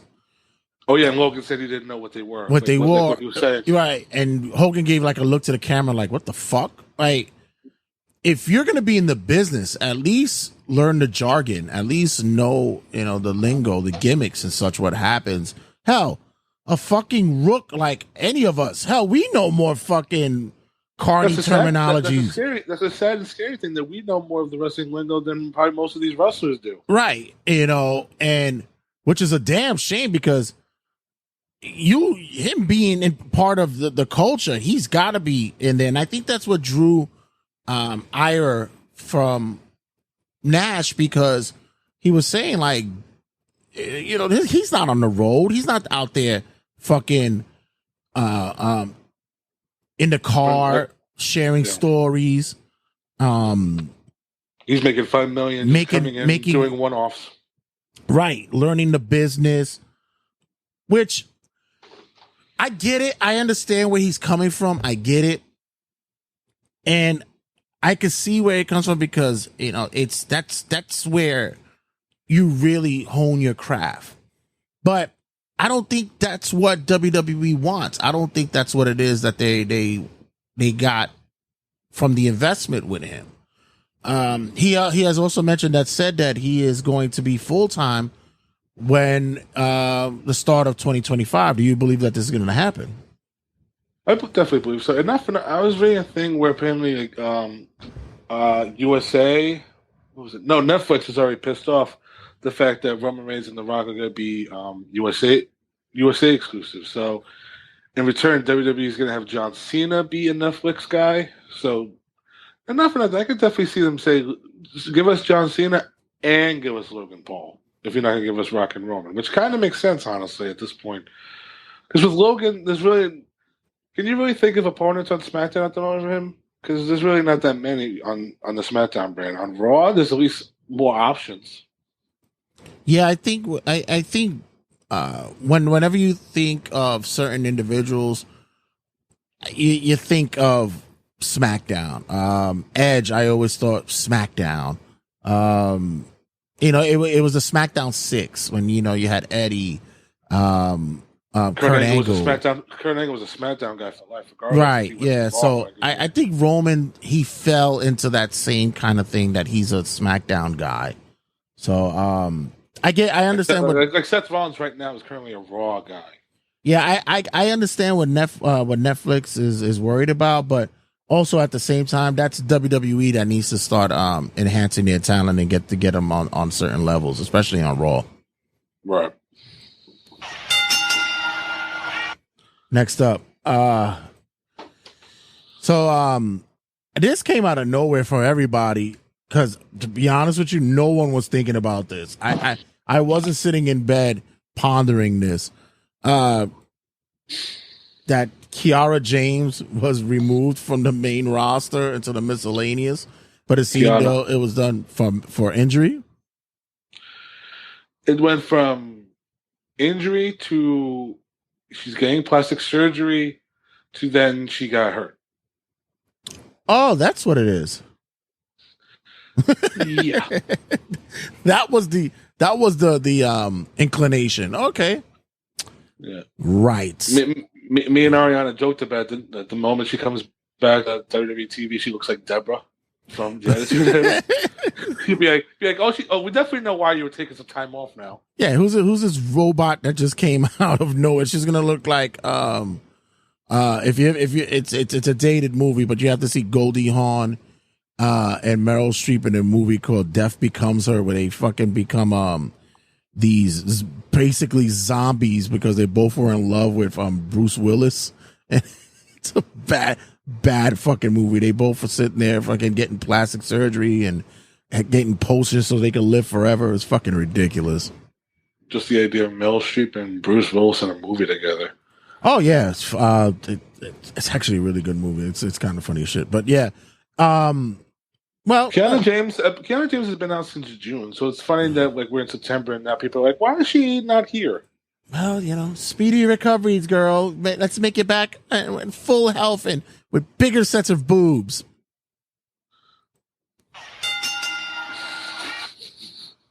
Next up, so it was just recently announced that Raw will go to 2 hours till the end of the year. Starting October 7th. Yeah, I'm okay with this. I think it's because of the deal that they made with USA, with being able to finish out the year so they could get it to Netflix in January.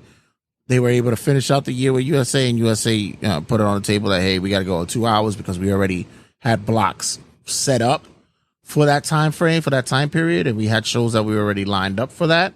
So They wanted 2 hour blocks. Some believe that this is a warm up for maybe 2 hours on Netflix. I don't see it happening. Do you know what? I could definitely see either side. Because not for that, before this whole thing, wasn't when they made the Netflix deal? Wasn't when? Because technically they're supposed to be off now. Okay. Like Raw is not supposed to be on the air at the moment. I think the end of the year. I mean, the end of September was their last the contract. It was like the 30th or something like that.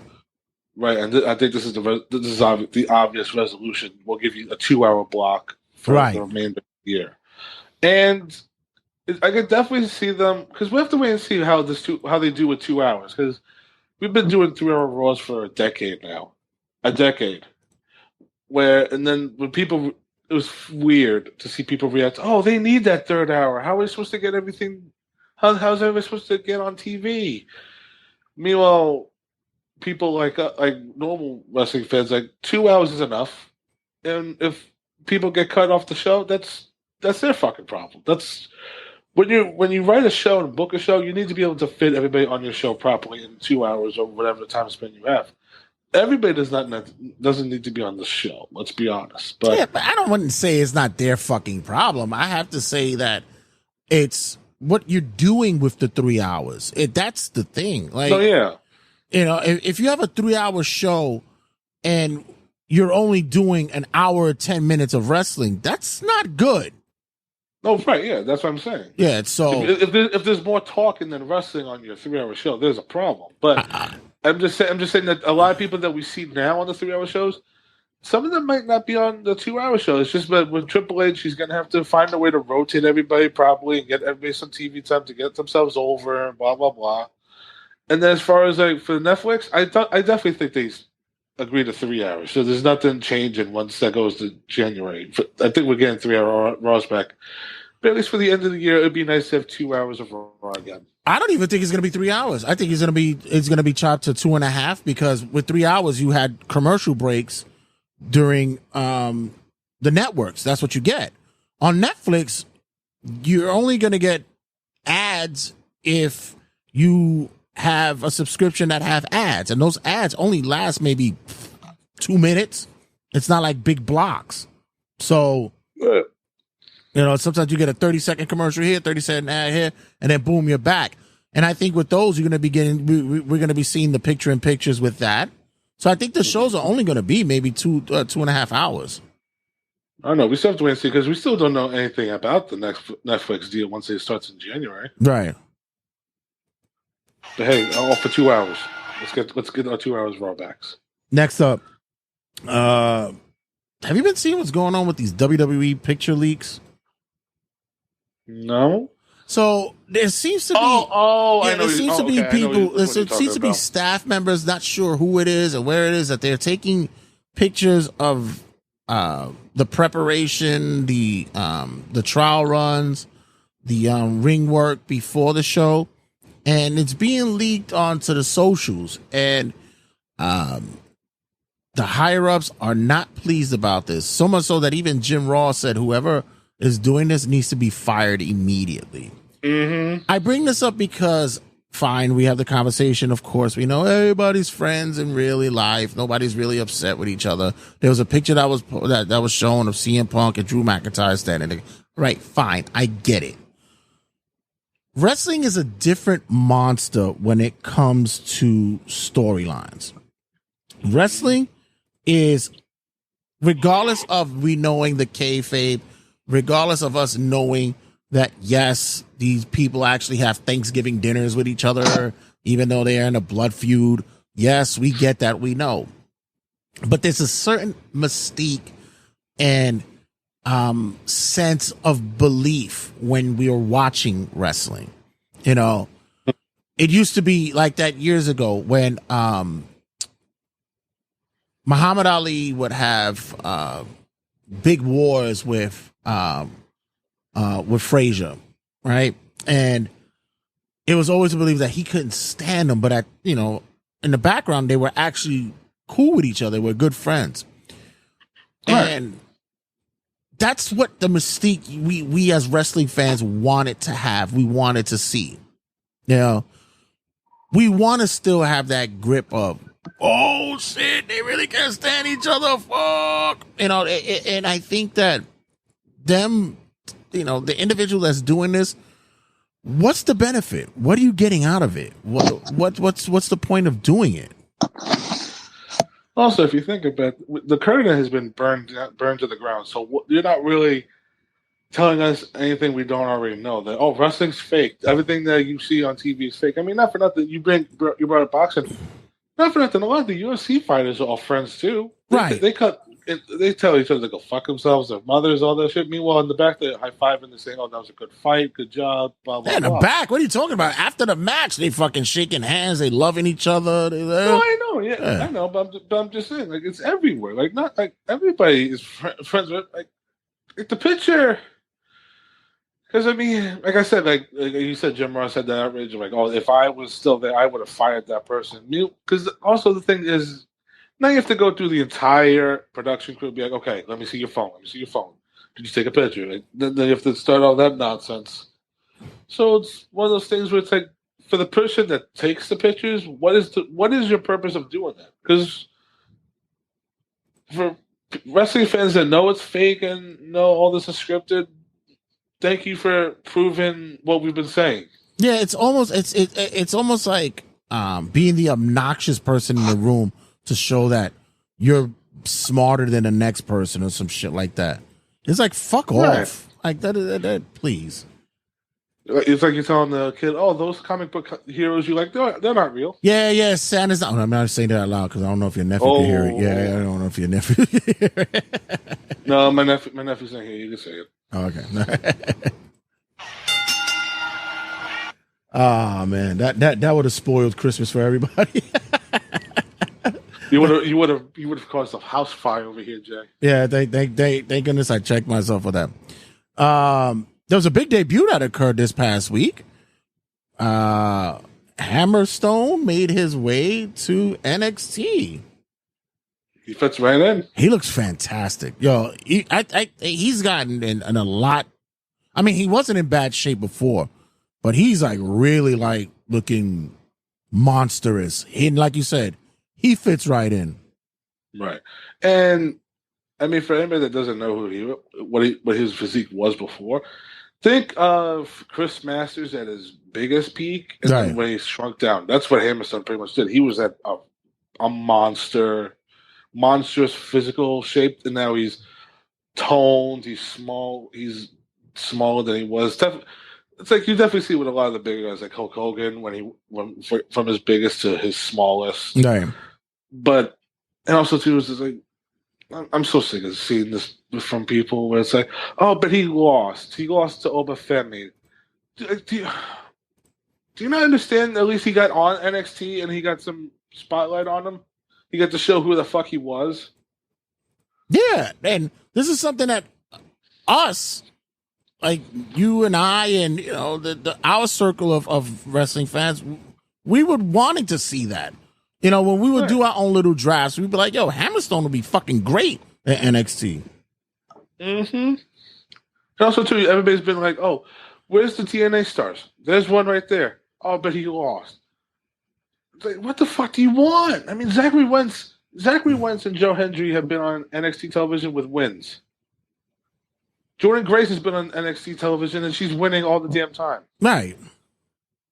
What's the real excuse here? Hey, listen, the NXT stars are going to TNA and they're losing. Oh, hey, you gotta. It's part of the booking. But a lot of people that they're sending over are still their developmental people, and you know what? That's good reps for them too. Right. I mean, not for nothing. Everybody's still. This is still better than the AEW crossover. Name more than one person that went over from AEW to TNA. Yeah, no, it's true. That's what I said.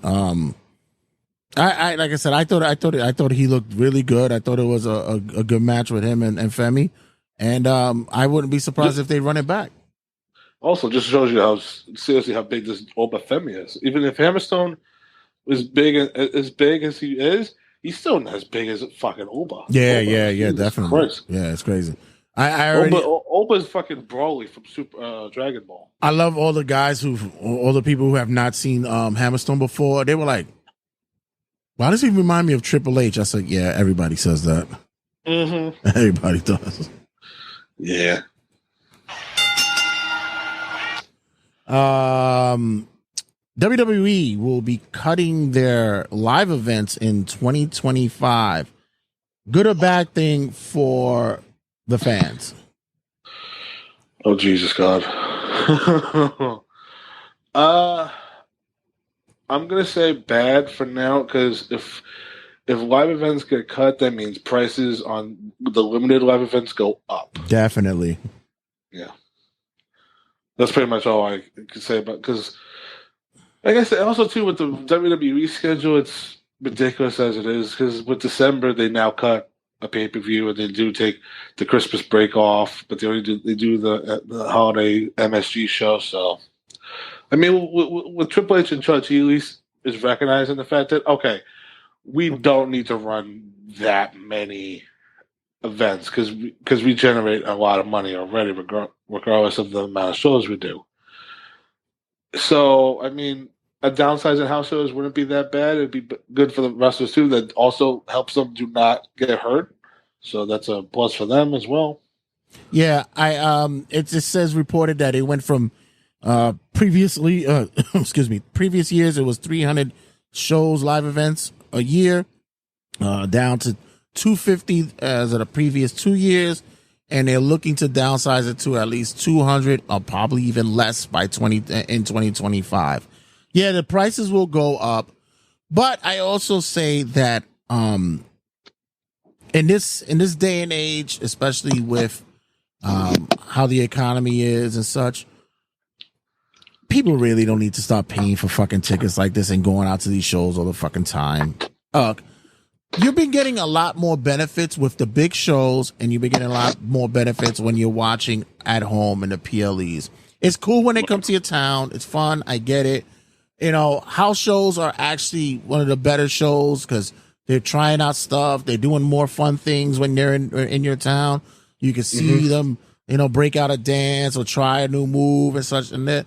But, it also helps with the wear and tear on their bodies, and they also are able to, be able to get more of a sense of TV time and TV work that as opposed to, going from town to town.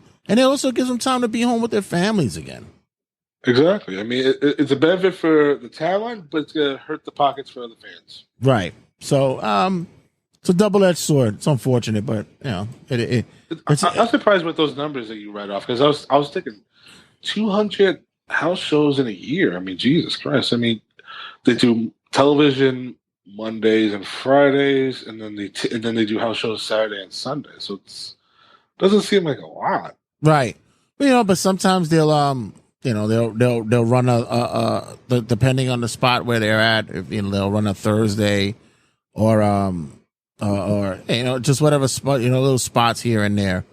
Have to crunch the numbers, because you think about it. If you say Monday, Friday, Saturday, Sunday, that's four times 6. Let's say 4, 8, 12. That's 16 a month. 16 times 12 is, I don't know. Where's my math at? My math 192. 192. So yeah, it's about right. It'll be around. So maybe they'll do a spot show here and there from making it around like 250. So, or remember when they also go overseas and such, they're cracking numbers over there. So usually they do week-long shows over there. So remember the old schedule. There'd be tape in Raw Mondays, tape to air on Thursday or Friday for SmackDown. Have, I think, Wednesday off, and then go back on the road for Thursday, Friday, Saturday, and then Sunday. Right. So they it's changed a lot. They changed the landscape a lot when it comes to that. Yeah. The Motor City Machine Guns. Rumor has it that they will be debuting at the season premiere of NXT on the CW. Are you excited for this? About fucking time. I mean, how many months has it been now that we've been speculating where the hell they're going? Yeah, it's been some time. You're correct. Yeah. I mean, seriously. I mean, because, and I've already read the thing where they're going to be the new face of the tag team division in NXT. With them being the new face, and then Julia being the face of the women's division, and then I think they're doing the Trick Williams Ethan Page rematch. I guess Trick gets his belt back, and then I'd be surprised if Ethan gets a main roster call up. I'd be surprised if that's what's going to happen. But NXT going to CW is definitely going to change how. It's definitely going to have an overhaul of what the new talent's going to look like. I'm happy to see that everything's shifting. You know, Right. you got USA with SmackDown, you got Netflix with Raw, you got CW. It's an ebb and flow of everybody getting a piece of something. NXT fits perfectly for the fans who can get to watch wrestling. You know, now, you know, it's not like, I mean, Fox is the same. You could have got, you get the antenna, you can get there, but the CW has that feeling of family connecting, you know, group type of channel, and it's been like that because if you look at all the TV shows and rom-coms and that he had over there, wrestling, although it's wrestling, it's also that same feeling as well. So I think it works best with the CW and with Motor City Machine Guns going over there. Like I said, long time coming. I actually wanted to see them and the American Wolves be on NXT years ago. I was waiting for that. I believe the American Wolves had like 2 tryout matches with NXT, and they called them the American Pit Bulls. The Bulldogs, American Bulldogs. American Bulldogs. Yeah, and apparently it was Davies' attitude that didn't give him the job. Yeah, I was not happy about that, but you think they're gonna be Motor City Machine Guns? I think so. I think they are. I think they're gonna take it with them. I don't see why, why change it now. But they have them here, and then if Lucha Bros come in by the end of the year, I mean that tag division for a couple of months is gonna be fun. Oh yeah. Oh, I even forgot about that. Woo, my nipples just got hard. Thanks for reminding me. Woohoo.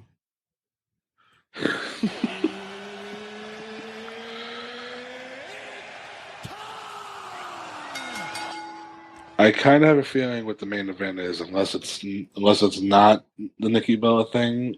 Oh no! Not. Please, why would I main event that? Please, you know what? So never mind my thoughts. No, so the main event is I'll just flash it on the screen.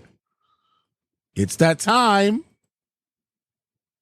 Oh no! It's that time. You know what it is. You should give me a warning. I would have looked this stuff up. Oh, the PWI is 500. Here comes my gripes. Red has his gripes. Can you feel me when it comes to why this is problematic to me? Like, because you feel it's biased. First of all, it's biased. All right, I'll give you twofold of why this thing bothers me. Number one, anybody who's made it to the big shows, who's made it to the center ring of the circus, to say, the AEWs, the TNAs, the WWEs as such, automatically, I believe they should be listed on at least 1 through 150, 200. Granted, right? Okay. Yeah. That's my belief. My second gripe is, why are you putting women in this list when they have their own list? If you don't want them, if you separate them, fine. But why add them here? If not, just throw them on the list as well. It's only 50 of them. You only do a PWI 50 list of women, so throw them on the list as well. I'm already looking at who's. I want to go through the 25. Well, because I don't give a shit. I just want to give a quick shout out to a couple of people we know. Shout out to Smiley, who made the list this year. Our boy made it to the list. Shout Absolutely. Out. And it's a damn shame. It's just that he made it now. He should have been on that list for so many years now. I said the same thing. He just got on the list. Good for him, though. Proud of him. Also, Charles Mason made the list as well. Good for him. Hold on. What number is he? I saw Mason. He believes he's around the 400s. Yeah, 457. Apparently, Matthew Justice is better than him at 397. Ain't that no? He's exactly like. And this is what Micro Man is at 396. Exactly. Are you? This is what I'm telling. There's 2 rhinos on this list. Different spellings? No, same. Way to go. Yeah, and you oh, my boy O'Shea Edwards made the list. Shout out to O'Shea at 418. Cheeseburger, where are you working at? I don't even see you. I know you're a trainer, but where the hell are you at? I think he's still wrestling for Ring of Honor, technically. Is he? Wow, okay. Yeah. The Miz at 281. He's better than Kofi Kingston at 282. He's better than Sami Callihan at 285. Wait, who is that? Oh, is that Bougie? Oh, Bougie made the list. Oh, okay. Bougie made the list at 378. Okay. Sunny Kiss at 372. Wardlow at 246. You see, this Lexus King is at 368. This is what I'm talking. I don't know. Okay. Dijak at 181. Shane Mercer's at 360. They need to put him somewhere. Somebody needs to book him somewhere. Masha Slamovich at 118. She's better than Ricky Shane Page. Ninja Black. Ninja Black is on this. One called Manders at 115. Who's that? The Tuck Man? I've heard of that name. I think I'm okay. All right, so AJ Styles 56, Randy Orton 55, Max the Impaler at 54. This is what oh no, I just saw it. Oh, Megan Rain was at 139. Jordan Oliver, I think he's been out on injury for like almost a year. He's 133. And this is the thing that always fucks us up. It's always a time period of from July from 1 year to the following year. So it's not like from January to December. It's never like that. Shout out to Effie. Effie made the list at 122. I'm like, really? How do they rate this? So I honestly want to go through the 25 to okay. Let me get to but before we get to that, Christian Cage at 29, Trick Williams at 28, LA Knight 27, Adam Copeland 26. And then when I read you the number 25 name, how the fuck Alex Kane at 25? This is what boggles the mind. And then your boy Orange Cassidy at 24. Of course. Number 23, Alex Shelley. That's fine, I guess. Number 22, Nick Nemeth. Kuchka Okada at 21. This might be his lowest, honestly. This is the first time he's out of the top 10. I believe so, yeah.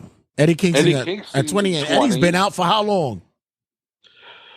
Again, he. You know what? I think it was also too because he had his performance in the Continental Classic. Right. Stuff helped him. Yeah. El Hijo Del Vikingo. Oh no, Mustafa Ali. Then El Hijo Del Vikingo again. Vikingo again is a guy that's been hurt for a while. He's just coming back. Mm-hmm. Jay Uso 17, Sonata 16, Moose 15, Bryan Danielson at 14. At 14, I think that might be another sign that he's dropping off as well. He should be in the top 5. I mean, he usually is in the top 10 in most cases. Drew McIntyre at 13. Drew McIntyre at 13. He should be in a higher. Sami Zayn higher. Samoa Joe 11. Okay. Mystico at number 10. Wow. Okay. Gunther at 9. Sure. 8. John Moxley. Part-time Moxley. He should have been lower.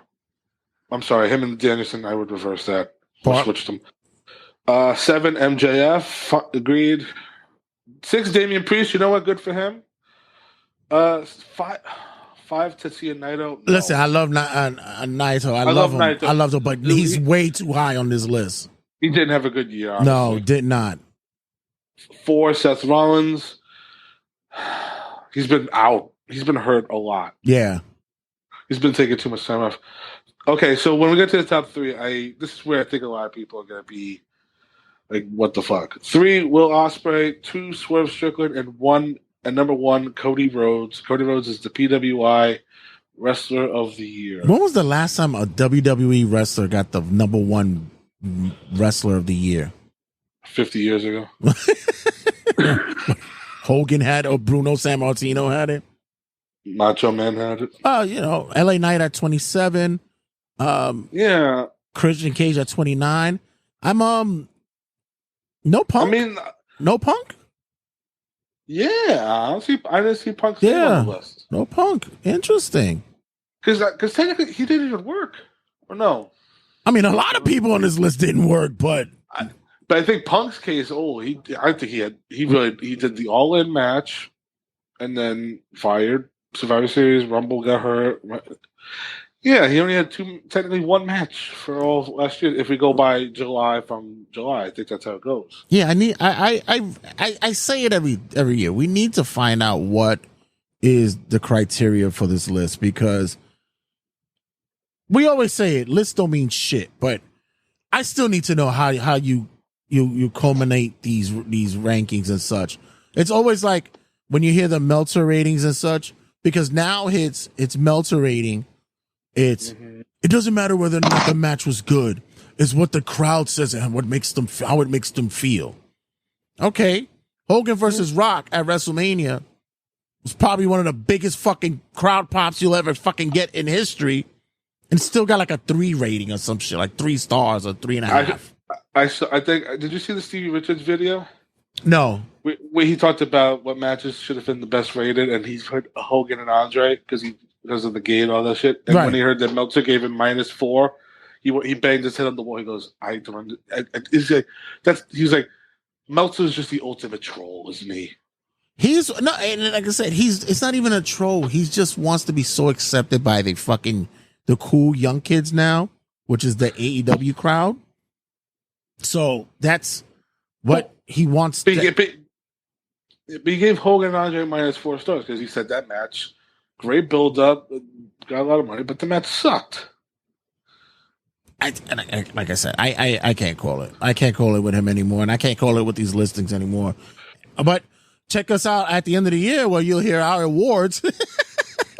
I was going to ask you because I wanted to talk about it because when I saw the 3, Ospreay, Strickland, and Rhodes, not a bad 3, honestly. I mean, I agree with all 3. All 3 have had solid years. I would have it Ospreay, Cody, then Swerve, honestly, for me, with match quality. Didn't Ospreay win last year? Maybe he did. I think he had it last year. Because I think Ospreay's just on the streak of like great matches, and he can't do anything wrong. But I think what happened is with the Cody run, with the Finish the Story run, actually solidified him on that list. It got him up there. I think that's what it was. Especially with the groundswell of fans who were disappointed that he might not be able to do it, and we saw that they had to switch it last minute. Yeah, right. Yeah, it benefited. Swerve definitely is a solid 2. Solid. Even though I hate what they did with him and his title run in AEW, he's a solid 2 there. But yeah, it's a tricky, slippery way of ranking these guys. And you know what? What do I know? I don't get paid the big bucks to do this shit anyway. But one day we will, and because of no, we won't. Yes, we will. We are not ranking 500 wrestlers. I don't even want to rank 5. Let's just I don't even want to do 5 wrestlers. You know what's going to be the amazing thing is for Swerve is that if he would have got the PWI, I wouldn't be surprised if it was the first African American wrestler to be number 1. Like I'm surprised it's not like a thing, or hopefully. No, I think what they said. 1. I think they said no. I don't think there hasn't been one. I think he and Rock are tied for the highest ranking of an African American on the list. Oh, I assume probably Rock's made number 1 sometimes. No, I said he's only 2. He's only made the highest he's ever made was 2. Okay, but did Nana make best manager of the year? Wasn't that a thing I saw too? Nana was like in the top 5. I don't know. I know for commentators, I know Nigel McGuinness got it. That's what I saw. And you know who was number 10 on the list? Who was that? Matt Menard, Daddy Magic from AEW made the announcers top 10. And on that note, I gotta go. All right, guys. Make sure you check us out on all the social media outlets. Check us out on the like group page on Facebook. Make sure you check us out on Instagram at Turnbuckle Tab, as well as on TikTok on Turnbuckle Tab. Doing a collaboration there where I'm Turnbuckle Tabloid on TikTok would also be part of our network. which I'll get to in a minute. Also, make sure you check us out on all the podcasting outlets.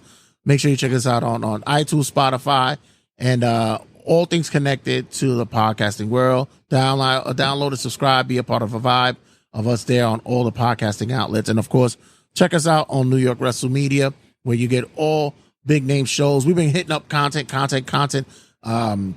weekly, and I'm trying to do daily as much as I can. I just released a new episode of Press Save with Santy, playing Tecmo Super Bowl, one of my favorites growing up as a kid, retro gaming and such. See if I can bring a team to the Super Bowl on this past week's episode. Check it out. Check us out there. And Mike, give your promo for History and Headlocks.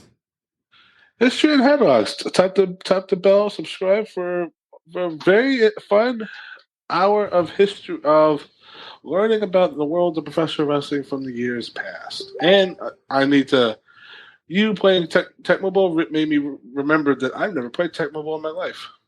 Oh man, please. Once we get you on these emulators and such, we really got to get into these games, man. I have I have a whole a whole storage deck full of all these games, and I'm ready to rip and run, and it gives me motivation to play the games, so I might as well just go with it. But other than that, like I said, Collar the Pinfall coming up soon. Just released 30 ounces table, and a new episode of We Didn't Buy a Ticket will be coming out soon, and much more. So guys, thank you guys for subscribing. Thank you guys for liking, and thank you guys for being a part of not only Turnbuckle Tabloid, but New York Wrestle Media and our wrestling fandom. And thanks again, Mike, for your time, bro. Anytime. All right, guys. And as always, I have to play the outro because Mark never knows when the episode is done. He doesn't care. Stop it. He does. Check you guys in a sec.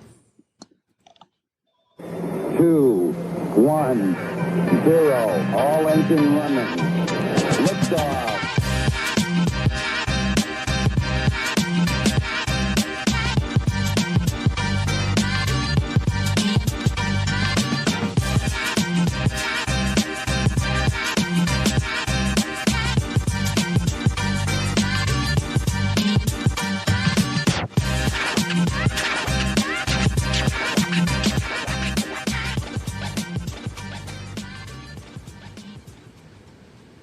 Turnbuckle Tabloid.